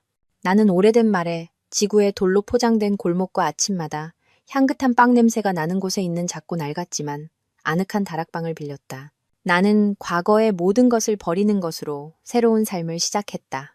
명품을 쓰지도 화려한 곳에 가지도 않았다. 낡은 서점에서 아르바이트를 구하고 밤에는 프리랜서 번역 일을 했다. 나는 마치 수행자처럼 지난 10년의 더러운 기억들을 씻어내려 애쓰며 천천히 살았다. 삶은 그렇게 흘러갔고 어느 날 문제가 생겼다. 까다로워 보이는 프랑스인 집주인이 갑자기 집세를 2배로 올려달라며 내지 않으면 당장 나가라고 협박했다. 내가 제대로 이해하지 못한 프랑스어 임대 계약서의 어떤 말도 안 되는 조항을 위반했다는 핑계였다. 나는 항의하려 했지만 나의 빈약한 법률 용어로는 그의 뻔뻔함을 이길 수 없었다. 나는 무력감을 느꼈고 또다시 내가 약하고 당하기 쉬운 존재가 된 것 같았다. 보라는 메시지로 조언했다. 변호사를 찾아봐. 파리에 한국계 변호사 사무실 많아. 당하고만 있지 마. 그래서 나는 조용한 거리에 겸손하게 자리 잡은 교민들의 민사 문제를 전문으로 돕는 작은 법률 사무소를 찾아갔다. 나는 걱정스러운 마음으로 들어섰다. 나를 맞이한 사람은 노련한 늙은 변호사가 아니라 나보다 몇 살 많아 보이는 젊은 남자였다. 그는 심플한 흰 셔츠에 얇은 테 안경을 썼고 학자풍의 외모였지만 눈빛은 매우 날카로웠다. 그가 나를 보며 부드럽게 미소 지었다. 안녕하세요. 저는 고도윤입니다. 앉으세요. 무슨 일이신지 말씀해 주시겠어요? 그의 목소리는 차분하고 따뜻했으며 놀라울 정도로 정확한 한국어였다. 나는 내 문제를 설명하고 프랑스어로 빼곡히 쓰인 계약서를 그에게 건넸다. 그는 아주 빠르게 읽고는 고개를 들어 내 눈을 똑바로 쳐다보았다. 이 사람이 채원 씨를 속이고 있네요. 저도 알아요. 나는 더듬거렸다. 하지만 어떻게 해야 할지 모르겠어요. 도윤 씨는 말을 많이 하지 않았다. 그는 수화기를 들어 내 집주인에게 바로 전화를 걸었다. 그가 프랑스어로 하는 말을 다 이해하지는 못했지만 나는 그의 단호함, 결단력, 그리고 명확한 법 조항 인용을 들을 수 있었다. 그의 목소리는 높지 않았지만 힘이 있었다. 통화는 5분밖에 걸리지 않았다. 도윤 씨는 수화기를 내려놓고 안경을 고쳤으며 내게 미소 지었다. 해결됐습니다. 이제 아무도 채원 씨를 괴롭히지 않을 거예요. 오해였다고 하네요. 나는 망연자실했다. 단 5분 만에. 제가 얼마를 드려야 하죠? 도윤 씨는 고개를 저었다. 작은 일인걸요. 같은 동포끼리 돕는 거죠. 하지만 그가 나를 보았다. 눈빛이 더 따뜻해졌다. 다음부터는 뭐든 서명하기 전에 여기로 가져와서 저한테 보여주세요. 이렇게 손해보지 마시고요. 그가 내게 명함을 건넸다. 나는 그것을 받으며 깊은 감사함을 느꼈다. 아주 오랜만에 내가 보호받고 있다는 느낌이 들었다. 제역의 은혜를 베푸는 듯한 소유욕적인 보호가 아니라 존중과 전문성에 기반한 보호였다. 우리는 그때부터 친구가 되었다. 가끔 내가 일하는 서점에서 커피를 마셨다. 우리는 책에 대해, 파리에 대해, 꿈에 대해 이야기했다. 그는 절대 내 과거에 대해 묻지 않았고 내가 왜 혼자 이곳으로 도망쳐 왔는지 궁금해하지 않았다. 그는 그저 들어주었고 그의 곁에 있으면 산산조각 났던 내 영혼이 서서히 치유되는 것 같았다. 3개월이 지났다. 파리의 겨울은 살을 내는 듯 추웠지만 일과 도윤 씨와의 따뜻한 커피 시간 덕분에 내 마음은 점차 평온을 되찾았다. 나는 새로운 삶의 리듬에 모든 것을 스스로 결정하는 것에 익숙해졌다. 한국에서의 과거는 마치 나쁜 꿈처럼 멀어지고 희미해졌다. 나는 아마 다시는 그 목소리들을 듣지 않아도 될 거라고 생각하기 시작했다. 그러던 어느 날 저녁, 일을 마치고 내 다락방으로 돌아와 간단한 저녁을 준비하고 있을 때였다. 내가 유일하게 연락용으로 쓰는 세컨드폰이 갑자기 낯선 번호로 울렸다. 한국 지역 번호였다. 심장이 쿵 하고 내려앉았다. 이 번호는 보라만 알고 있는데. 나는 망설이다가 전화를 받았다. 여보세요. 수화기 저편은 몇 초간 조용했다. 무겁고 지친 숨소리만 들려왔다. 그리고 목소리가 들려왔다. 한때는 절대 잊지 못할 거라고 생각했던 목소리. 하지만 이제는 너무나 낯설고 늙고 부서진 목소리. 채원아. 나야 엄마. 엄마다. 한 여사였다. 나는 얼어붙었다. 휴대폰을 쥔 손이 차가워졌다. 나는 아무 말도 하지 않았다. 내 안에 모든 감정이 얼어붙었다. 채원아, 끊지 마. 제발. 네가 나를, 재혁이를 원망하는 거 알아. 하지만 제발 용서해다오. 그녀가 울기 시작했다. 전화기 너머로 비참한 흐느낌이 들려왔다. 나는 심호흡을 하며 목소리가 떨리지 않게 애썼다. 나는 더 이상 예전의 연약한 여자가 아니었다. 아주머니, 무슨 일로 전화하셨어요? 나는 10년 동안 그녀를 어머니라고 불렀지만 지금 내 입에서 나온 아주머니라는 단어는 깃털처럼 가벼우면서도 칼날처럼 날카로웠다. 한 여사는 그 호칭에 잠시 멈칫하는 듯했다. 그리고는 소리쳤다. 울음소리가 점점 더 커졌다. 채원아, 돌아와다오. 제발 돌아와서 재혁이 좀 살려줘. 걔 곧 죽을 것 같아. 나는 미간을 찌푸렸다. 또 무슨 수작이지? 무슨 말씀이신지 모르겠네요. 한 여사가 흐느꼈다. 그날 이후로 모든 걸 잃었어. 지분도 없고 회사도 없고 방에 틀어박혀서 먹지도 마시지도 않고 술만 마셨어. 스스로를 학대했단 말이다. 의사가 심한 우울증이라고 했어. 그리고 어제 그녀가 길게 숨을 들이마시고는 흐느끼며 말했다. 어제 욕실에서 걔가 못된 생각을 했어. 겨우 발견해서 응급실로 실려갔는데 의사가 심한 위출혈에 급성 췌장염까지 왔대. 혼수 상태야. 못 깨어날 수도 있대. 나는 차가운 벽에 등을 기댄 채 침묵했다. 그 광경을 상상했다. 한때 오만하고 자신감 넘치던 그 남자가 이제 병상에 누워 숨을 헐떡이는 모습. 채원아, 얘야. 한 여사가 애원했다. 걔가 혼수 상태에서도 내 이름만 불러. 채원아, 내가 잘못했어라고만 해. 의사가 그러는데 아마 너만이 걔를 살릴 수 있을 거래. 살려는 의지가 전혀 없대. 제발 내가 이렇게 빌게. 돌아와서 마지막으로 얼굴이라도 한번 봐줘. 그래도 10년 정이 있잖아. 한 번만 돌아와줘. 걔 잘못되면 나도 못 살아. 그녀의 애원이 내 작은 방에 울려 퍼졌다. 파리의 겨울바람이 창밖에서 울부짖었다. 10년 전, 그녀가 아직도 그 10년을 언급할 낯이 남아있단 말인가? 나는 창밖을 보았다. 차가운 눈이 내리기 시작했다. 나는 동정심도 그에 대한 연민도 느끼지 못했다. 그는 사랑 때문에 죽어가는 것이 아니었다. 그는 자존심의 붕괴 때문에, 모든 것을 잃었기 때문에 죽어가고 있었다. 수화기 저편에서 그녀가 여전히 울부짖는 소리가 들렸다. 나는 아무 말도 하지 않았다. 조용히 손을 들어 통화 종료 버튼을 눌렀다. 한 여사의 전화. 그녀의 울부짖음과 애원은 며칠 동안 나를 괴롭혔다. 나는 머리에서 떨쳐내려 했으며 더 이상 내 일이 아니라고 스스로에게 말했다. 나는 단호하게 전화를 끊었고 그것이 내가 그 목소리를 듣는 마지막이기를 바랐다. 하지만 나의 침묵과 거절이 그녀를 더욱 미치고 뒤틀린 결정으로 몰아넣을 줄은 몰랐다. 나중에 한국으로 돌아왔을 때 보라가 내게 그 비극 희극의 전모를 들려주었다. 내 가장 친한 친구인 보라는 단순히 멀리서 나를 위로하는 데 그치지 않았다. 그녀는 병원에 아는 사람을 통해 한 여사 집안의 모든 동태를 몰래 감시하고 있었다. 그녀는 그들이 궁지에 몰려 내게 불리한 짓을 하거나 언론을 이용해 다시 한번 나를 비방할까봐 두려워했다. 그리고 그녀가 알아낸 사실은 정말로 누구의 상상도 초월하는 것이었다. 보라의 말에 따르면 내게 전화를 끊긴 후 한 여사는 완전히 절망에 빠졌다고 한다. 제역은 여전히 깊은 혼수 상태였고 상태는 살려는 의지가 없어 날마다 악화되었다. 궁지에 몰린 그녀는 낡은 가족 앨범을 뒤적이다가 문득 무언가를 떠올렸다. 그녀는 내 고향을 그리고 즉시 차를 몰아 서울에서 수백 킬로미터 떨어진 내 작은 고향으로 향했다. 그녀는 우리 부모님께 사과하러 혹은 돌아가신 아버지께 향이라도 하나 피우러 간 것이 아니었다. 그녀는 내 사촌 동생 백미영을 찾으러 간 것이었다. 나와 미영이는 외삼촌 댁 형편이 어려워 그들이 내성적으로 살았기 때문에 친하지 않았다. 하지만 가장 중요한 것은 미영이의 얼굴이 나와 6, 7 부분은 닮았다는 것. 특히 눈매가 그랬다. 화장을 하고 어두운 조명 아래서 언뜻 보면 충분히 헷갈릴만 했다.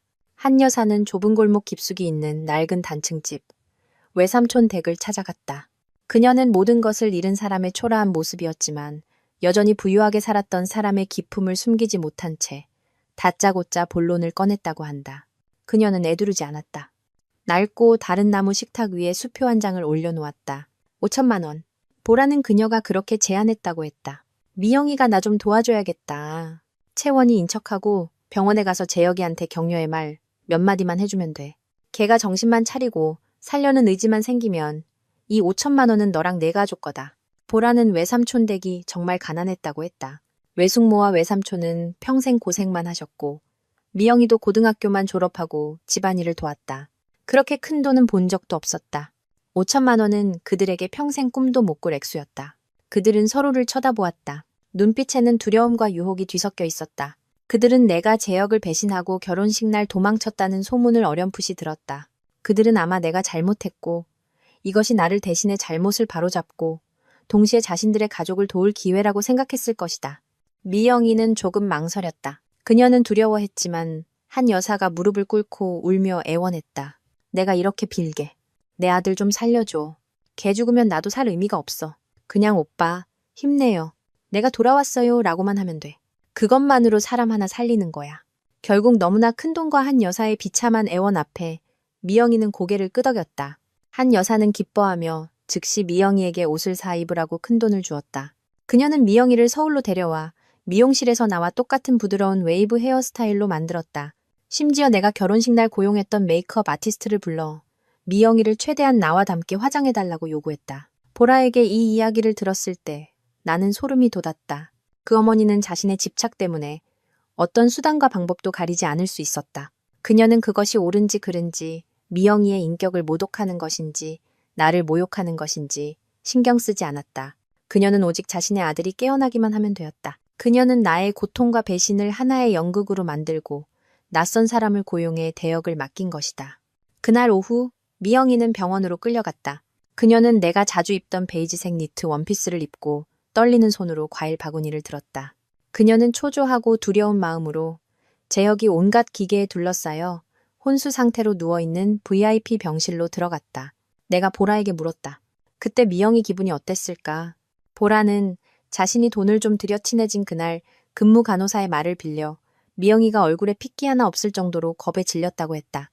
그녀는 순박한 시골 소녀였고 이런 광경은 처음이었다. 미영이는 조심스럽게 병실로 들어갔다. 소독약 냄새가 코를 찔렀고 어디선가 풍기는 술 냄새와 섞여 숨막히는 분위기를 만들었다. 새하얀 침대 위, 재혁은 깡마르고 초췌했으며 얼굴은 잿빛이었고 두 눈은 감겨 있었다. 그는 미영이가 내가 올린 사진에서 봤던 세련되고 멋진 남자와는 전혀 다른 모습이었다. 옆에 서 있던 한 여사는 미영이가 들어오는 것을 보고 다급한 눈빛으로 재빨리 신호를 보냈다. 미영이는 떨면서 침대 가장자리에 서서 목소리를 냈다. 그녀의 목소리는 아직 내 말투와는 전혀 다른 시골 억양이 묻어 있었다. 재혁 오빠. 저 채원이에요. 소심하고 겁먹은 목소리였지만 혼수 상태에 빠져있던 재혁은 그것을 알아채지 못한 것 같았다.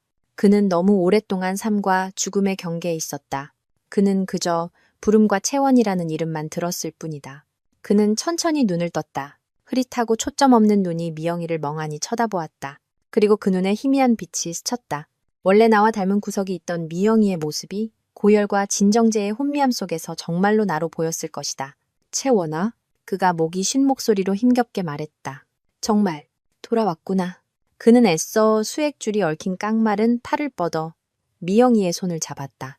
그의 손은 불덩이처럼 뜨거웠다. 채원아, 내가 잘못했어. 이제 가지마.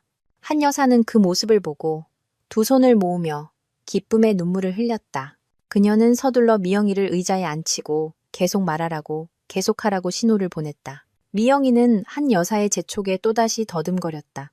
그녀는 너무 무서워서 한 여사가 시킨 대사도 다 잊어버렸다. 그녀는 그저 본능적으로 말했다. 저 안 가요? 오빠, 힘내세요. 건강해져야 해요. 바로 그 두 번째 말, 그 떨리고 낯선 목소리가 재혁을 혼미함에서 끌어냈다. 그의 눈의 빛이 순식간에 사라졌다. 그는 눈을 가늘게 뜨고 미영이를 자세히 쳐다보았다. 흐릿함이 사라지고 그 자리에 무서운 명료함이 들어섰다. 그는 자신에게 미소를 지으려 애쓰는 얼굴을 뚫어져라 쳐다보았다. 그는 이것이 나의 눈이 아니라는 것을, 이것이 나의 미소가 아니라는 것을 깨달았다. 너, 누구야? 그가 으르렁거렸다. 힘없는 목소리였지만 위협적이었다.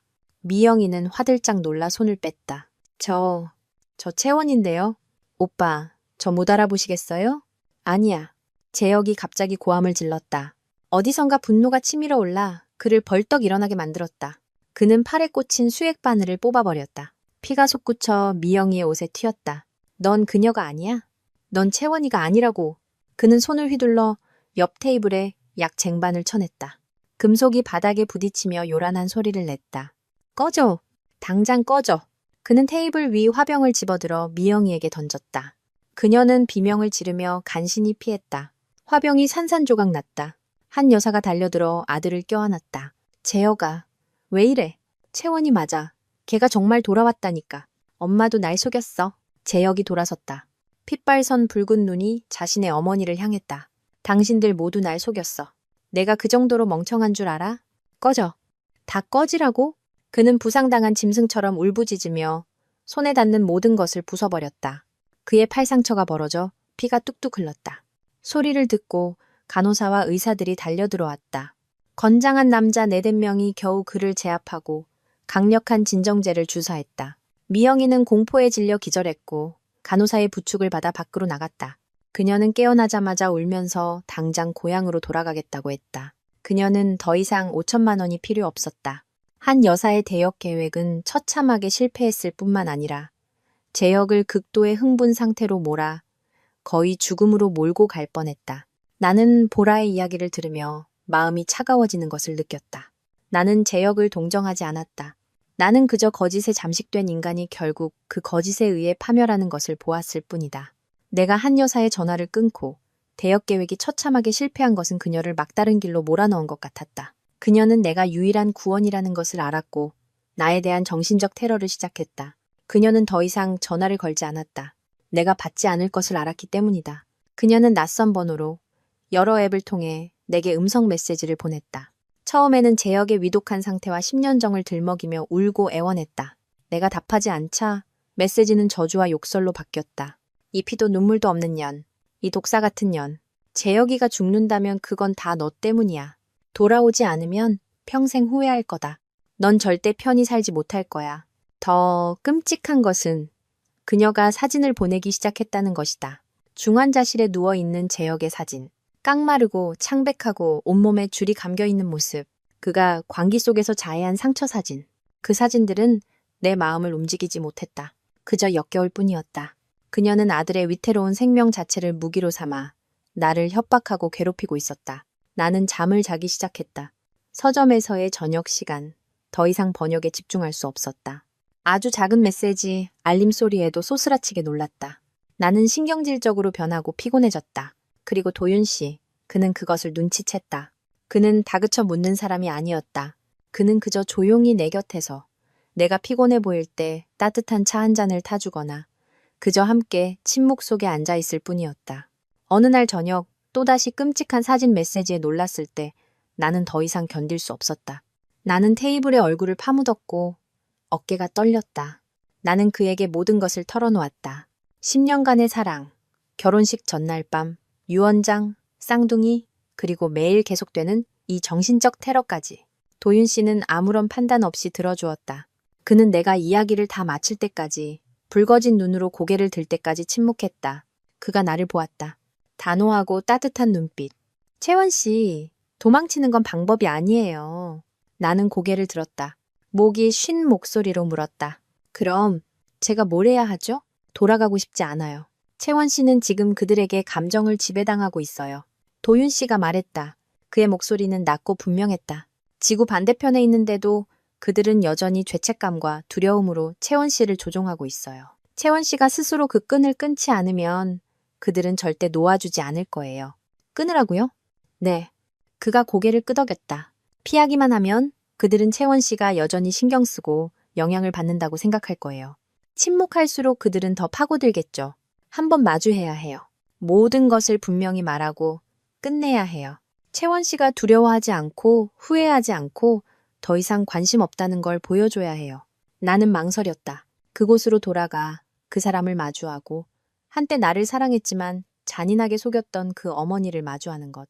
내게 그럴 용기가 있는지 확신할 수 없었다. 내 생각을 읽은 듯 도윤 씨가 내 손 위에 자신의 손을 살며시 얹었다. 그의 손은 따뜻했다. 혼자 가는 거 아니에요. 그가 나를 보며 미소 지었다. 내가 한국에 같이 갈게요. 나는 깜짝 놀랐다. 도윤 씨.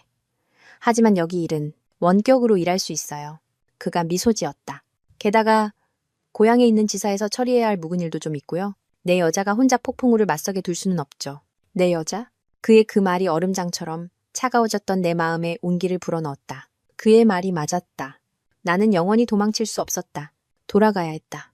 재역 때문도 한여사 때문도 아닌 나 자신을 위해서. 이 남자 곁에서 진정으로 새로운 삶을 시작하기 위해서는 분명한 끝이 필요했다. 좋아요. 나는 단호하게 고개를 끄덕였다. 돌아갈게요. 10시간이 넘는 비행 끝에 나는 다시는 돌아오지 않을 것이라 생각했던 도시에 도착했다. 3개월은 긴 시간이 아니었지만 모든 것이 낯설게 느껴졌다. 어쩌면 내 마음이 변했기 때문일지도 모른다. 공기는 여전히 덥고 습했다. 파리의 싸늘한 추위와는 달랐다.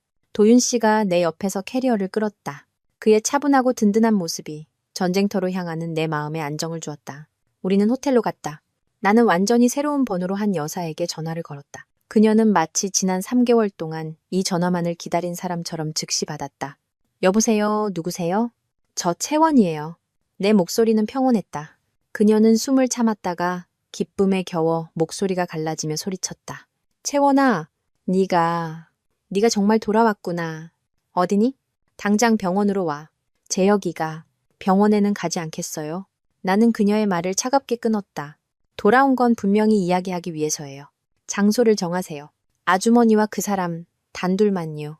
다른 사람이 있거나 기자가 한 명이라도 보이면 전 즉시 떠날 거예요. 그녀는 내 강경한 태도에 놀란 듯 우물쭈물했다. 알았다. 그럼 외곽에 있는 온실로 오렴?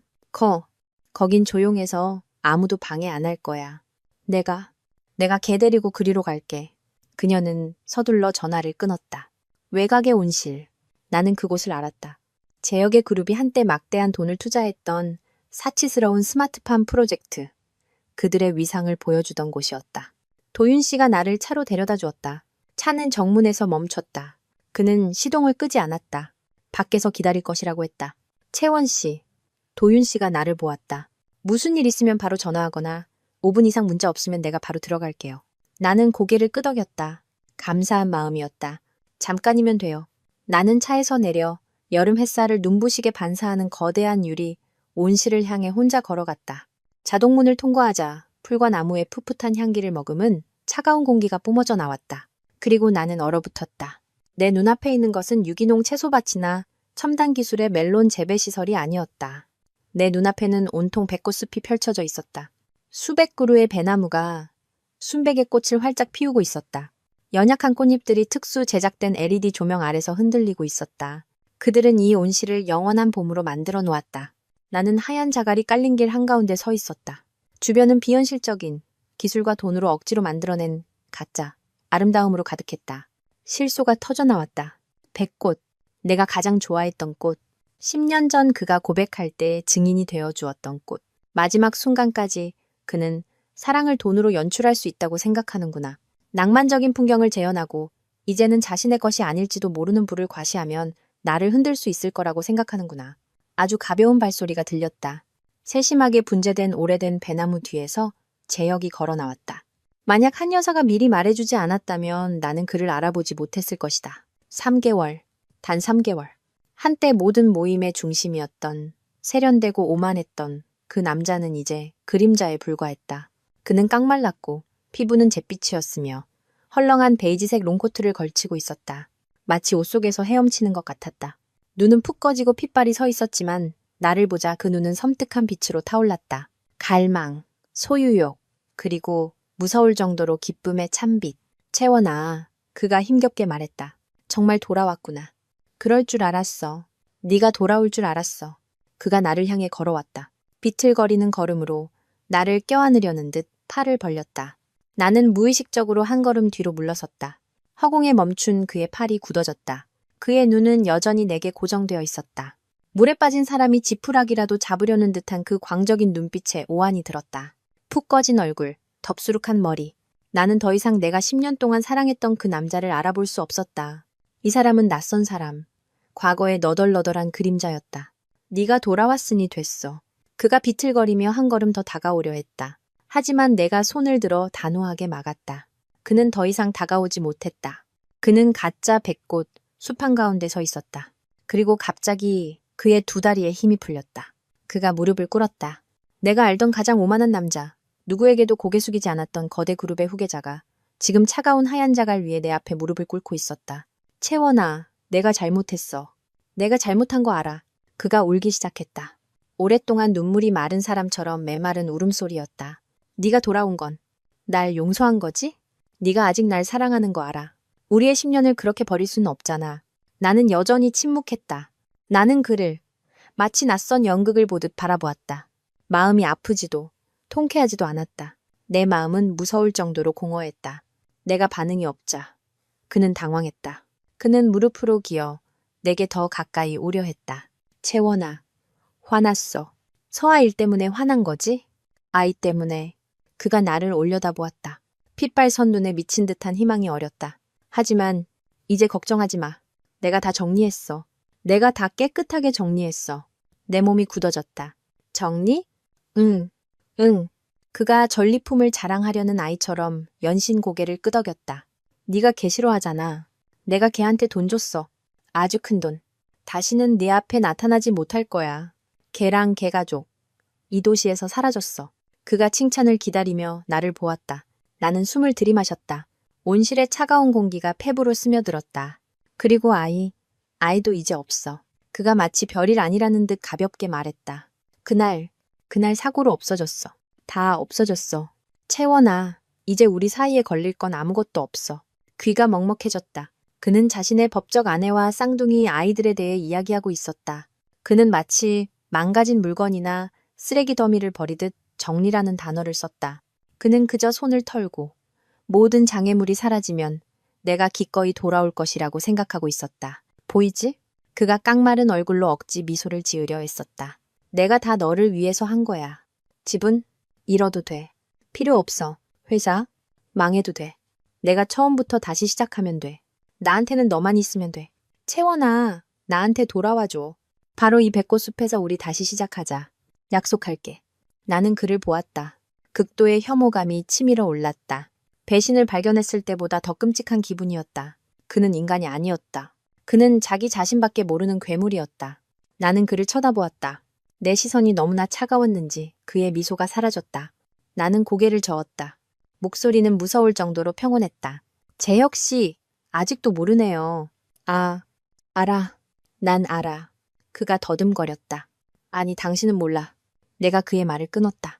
당신이 여기 무릎 꿇고 울고 이 꽃밭을 만든 건 후회해서가 아니야. 그냥 아쉬워서야. 아니야. 후회해. 그가 힘없는 목소리로 소리쳤다. 당신은 내가 한자 한자 천천히 말했다.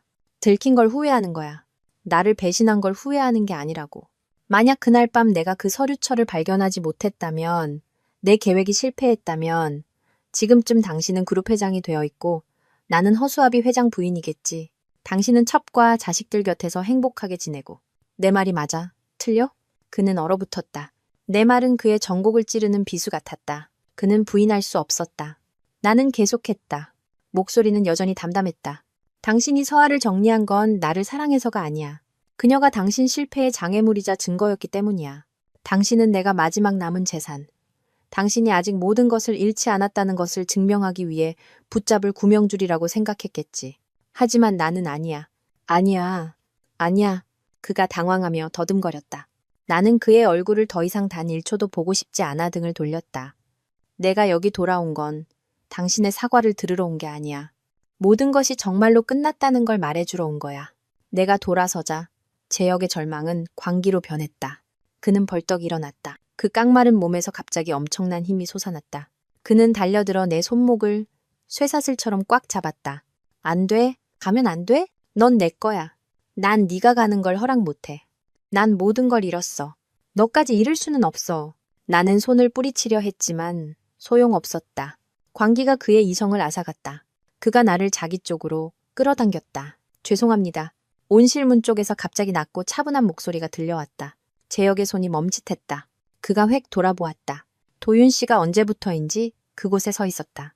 그는 여전히 심플한 흰 셔츠에 정장 바지 차림, 세련되고 차분한 모습이었다.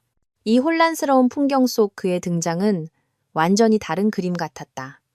그는 헐렁한 롱코트를 입고 초췌하고 헝클어진 재혁과 완전히 대조적이었다. 넌 누구야?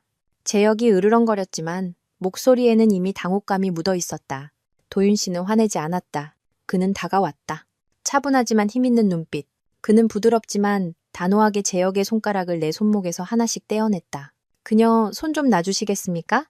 내 손이 자유로워지자 도윤 씨는 나를 자신의 등 뒤로 끌어당겨 보호했다. 그는 재혁의 눈을 똑바로 쳐다보며 여전히 정중한 목소리로 말했다. 안녕하세요. 저는 고도윤입니다. 채원 씨의 남자친구입니다. 남자친구? 그 두 단어는 재혁에게 남은 마지막 미친 희망마저 산산조각 내는 망치 같았다. 그는 나를 그리고 도윤 씨를 번갈아 쳐다보았다. 그는 한 걸음 또 한 걸음 뒤로 물러섰다. 남자친구, 그럴 리 없어. 그는 마치 방금 들은 말을 믿지 못하겠다는 듯 고개를 저었다. 그는 나를 보았다. 광기 어린 눈빛이 극도의 절망으로 바뀌었다. 그는 가슴을 움켜쥐었다. 격렬한 기침이 터져나왔다. 그는 몸을 구부릴 정도로 심하게 기침했다. 그리고 피 한 모금을 토해냈다. 붉은 피가 그의 발치에 떨어진 순백의 배꼽칩 위로 튀었다. 그는 쓰러졌다. 두 눈은 여전히 나를 똑바로 쳐다본 채 정신을 잃었다.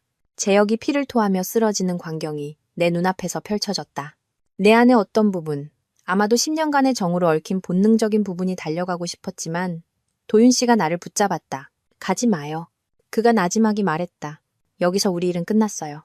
그의 말이 맞았다. 나는 의사가 아니었고 더 이상 그의 아무것도 아니었다. 도윤 씨는 자신의 얇은 재킷을 벗어 내가 애써 감추고 있던 떨림을 가려주려는 듯 내 어깨에 걸쳐주었다. 그는 내 손을 잡았다. 든든한 손이었다. 나를 이끌고 걸었다. 우리는 쓰러져 경련하는 재혁의 몸을 지나쳤다. 단 한 번도 뒤돌아보지 않았다. 그의 희미한 신음소리가 뒤에서 들려왔다. 온실에서 여전히 자동으로 흘러나오는 감미로운 음악 소리에 섞여서 우리가 정문에 거의 다다랐을 때 한 인형이 뛰쳐나와 길을 막았다. 한 여사였다. 그녀는 더 이상 전화에서처럼 울거나 애원하지 않았다. 3개월 만에 10년은 늙어버린 그녀의 얼굴이 이제 분노로 뒤틀려 있었다. 그녀는 방금 자신의 아들이 쓰러지는 것을 보았다. 설아, 그녀가 날카롭게 소리쳤다. 너, 이 악마 같은 년, 이제 만족하냐? 네가 걔를 어떻게 만들었는지 똑똑히 봐. 걔 잘못되면 네가 기쁘겠어? 이 악독한 년. 그녀가 손을 들었다. 깡마르고 주름진 손이 내 뺨을 향해 날아왔다. 하지만 도윤 씨가 허공에서 그 손을 막았다. 그의 손이 그녀의 손목을 단단히 잡았다. 아주머니, 자중하십시오. 도윤 씨의 목소리는 여전히 차분했지만 강철처럼 차가웠다. 그녀는 손을 뿌리치려 했지만 소용없었다. 그녀는 나를 향해 계속 저주를 퍼부었다. 네가 남자를 끌고 와서 걔를 모욕해? 나는 도윤 씨의 팔을 당겨 그녀의 손을 놓아주라는 신호를 보냈다. 나는 한 걸음 앞으로 나아가 한 여사와 마주섰다. 한때 내가 어머니라고 불렀던 그 여자와. 그 사람이 저렇게 된 게 저 때문이라고요? 내가 물었다. 내 목소리도 그 못지않게 차가웠다. 내년 아니면 누구 때문인데. 그녀가 소리쳤다. 네가 걔를 버리고 이제 돌아와서 또 괴롭히잖아. 나는 그녀의 눈을 똑바로 쳐다보았다. 한때 나를 사랑스럽게 바라보았던 이 눈은 이제 증오와 고집만이 남아있었다. 그건 그 사람 자신 때문이에요. 나는 또렷하게 말했다. 그리고 아주머니 때문이고요. 너 무슨 소리를 하는 거야? 그녀는 망연자실했다. 그는 배신자예요. 그리고 아주머니는 나는 으르렁거렸다. 공범이에요. 아주머니는 모든 걸 알고 있었어요. 아들이 중혼한 것도, 서아와 아이를 가진 것도. 하지만 아주머니는 호텔까지 저를 찾아와서 가보라며 팔찌를 채워주고 그를 믿으라고 약속하게 만들었어요. 왜 그러셨죠? 나는 더 가까이 다가가 목소리를 낮췄다. 우리의 사랑을 위해서요? 아니죠. 유언장 때문에, 그 막대한 재산 때문에. 제가 파혼해서 아드님이 모든 걸 잃을까봐 두려웠던 거죠. 한 여사의 얼굴이 새하얗게 질렸다. 그녀는 뒤로 물러섰다. 내가 전곡을 찔렀다. 아주머니는 거짓을 덮어줬어요. 나는 계속했다. 아주머니는 제가 아들의 재산을 차지하기 위한 도구로 쓰였어요. 심지어 잔인하게 대여까지 구했죠. 싸구려 희극이었어요. 아주머니는 한 번도 저를 진심으로 딸처럼 대한 적이 없어요. 그가 저렇게 된 건 그의 업보예요. 그리고 아주머니, 오늘 아들이 저렇게 된 걸 보시는 건 아주머니의 방관과 탐욕에 대한 대가예요. 나는 더 이상 할 말이 없었다. 나는 도윤 씨의 손을 잡았다. 가요? 서라고. 우리는 걸었다. 뒤에는 한 여사의 미친 듯한 고함 소리, 백꽃숲에서 들려오는 제역의 신음소리, 그리고 거짓으로 가득했던 10년의 과거가 남았다. 도윤 씨와 차에 타서야 나는 보라에게 단 하나의 문자를 보냈다. 외곽 온실로 구급차 좀 불러줘. 한재역. 차가 움직이기 시작했다. 나를 그곳에서 영원히 멀어지게 했다. 몇 년 후 파리는 솜털처럼 가볍고 하얀 눈송이로 겨울을 맞았다. 나와 도윤 씨는 결혼했다. 우리는 평온한 삶을 살았다. 과거처럼 부유하고 화려하지는 않았지만 따뜻하고 풍족했다. 나는 오래된 골목에 숨어있는 한국과 프랑스 문학을 전문으로 하는 작은 헌책방을 열었다. 도윤 씨는 변호사 일을 계속했다. 그는 이제 타양살이하는 교민들을 보호하는 신뢰받는 목소리가 되었다. 눈이 가볍게 내리던 어느 토요일 오후, 나와 도윤 씨는 서점문을 닫고 산책을 나섰다. 손을 잡고. 그는 고향의 어머니가 전화로 부탁하신 양념을 좀 사기 위해 13구의 한인마트에 들렀다. 나는 베이지색 코트 속에 몸을 웅크린 채 밖에서 그를 기다렸다. 길 건너편에는 작고 따뜻한 불빛의 식당이 있었다. 간판에는 전통 소고기 국밥, 고향의 맛이라고 쓰여 있었다. 구수하고 진한 육수 냄새가 차가운 거리를 가로질러 날아왔다. 그리운 냄새였다. 식당은 손님으로 가득했다. 아마 고향의 온기를 찾으러 온 교민들과 호기심 많은 서양 손님들이 섞여 있었다. 나는 김이 서렵부연 큰 유리창 너머로 안을 들여다보았다. 그리고 나는 얼어붙었다. 카운터 뒤에서 묵묵히 소고기를 얇게 썰고 있는 남자. 그는 훨씬 말랐고 머리는 희끗희끗했으며 등은 약간 굽어 있었다. 그는 앞치마를 두르고 정신없이 부지런히 일하고 있었다. 한때에 오만했던 재벌 2세, 화려했던 후계자의 흔적은 어디에도 없었다. 바로 그때 마치 예감이라도 한 듯 그가 고개를 들었다. 아마 누군가 자신을 너무 오래 쳐다보고 있다는 것을 느꼈을 것이다. 우리의 시선이 마주쳤다. 김서린 유리창 너머로, 분주한 차들 너머로, 거의 10년에 가까운 증오와 고통을 너머로. 그가 멈칫했다. 고기를 썰던 칼을 손에 든 채로. 그의 눈에는 더 이상 광기도, 소유욕도, 증오도 없었다. 그저 피로감, 운명을 받아들인 체념, 그리고 놀라울 정도로 평온함만이 남아 있었다. 나 역시 그랬다. 내 마음은 호수처럼 고요했다. 더 이상 증오도, 혐오감도 없었다. 그저 아주 먼 곳의 옛 지인일 뿐. 도윤 씨가 마트에서 나왔다. 그가 내 어깨를 감싸 안으며 뜨거운 생강 젤리 한 봉지를 건넸다. 추워? 따뜻하게 먹으라고 생강 젤리 샀어. 나는 미소 지으며 고개를 저었다. 나는 그의 손을 잡았다. 나는 그 국밥집을 다시 돌아보지 않고 돌아섰다. 그는 계속 살아갈 방법을 찾았다. 나 역시 그랬다. 그는 아마 남은 평생 동안 자신의 모든 잘못에 대한 대가를 치러야 할 것이다. 과거. 아무리 고통스러웠어도 결국은 과거일 뿐이었다. 그것은 길 건너편 타양의 뜨거운 국밥 한 그릇의 김 속에 남았다. 나와 도윤 씨는 계속 걸었다. 거리 끝 우리의 보금자리가 기다리는 따뜻한 노란 불빛을 향해 함께.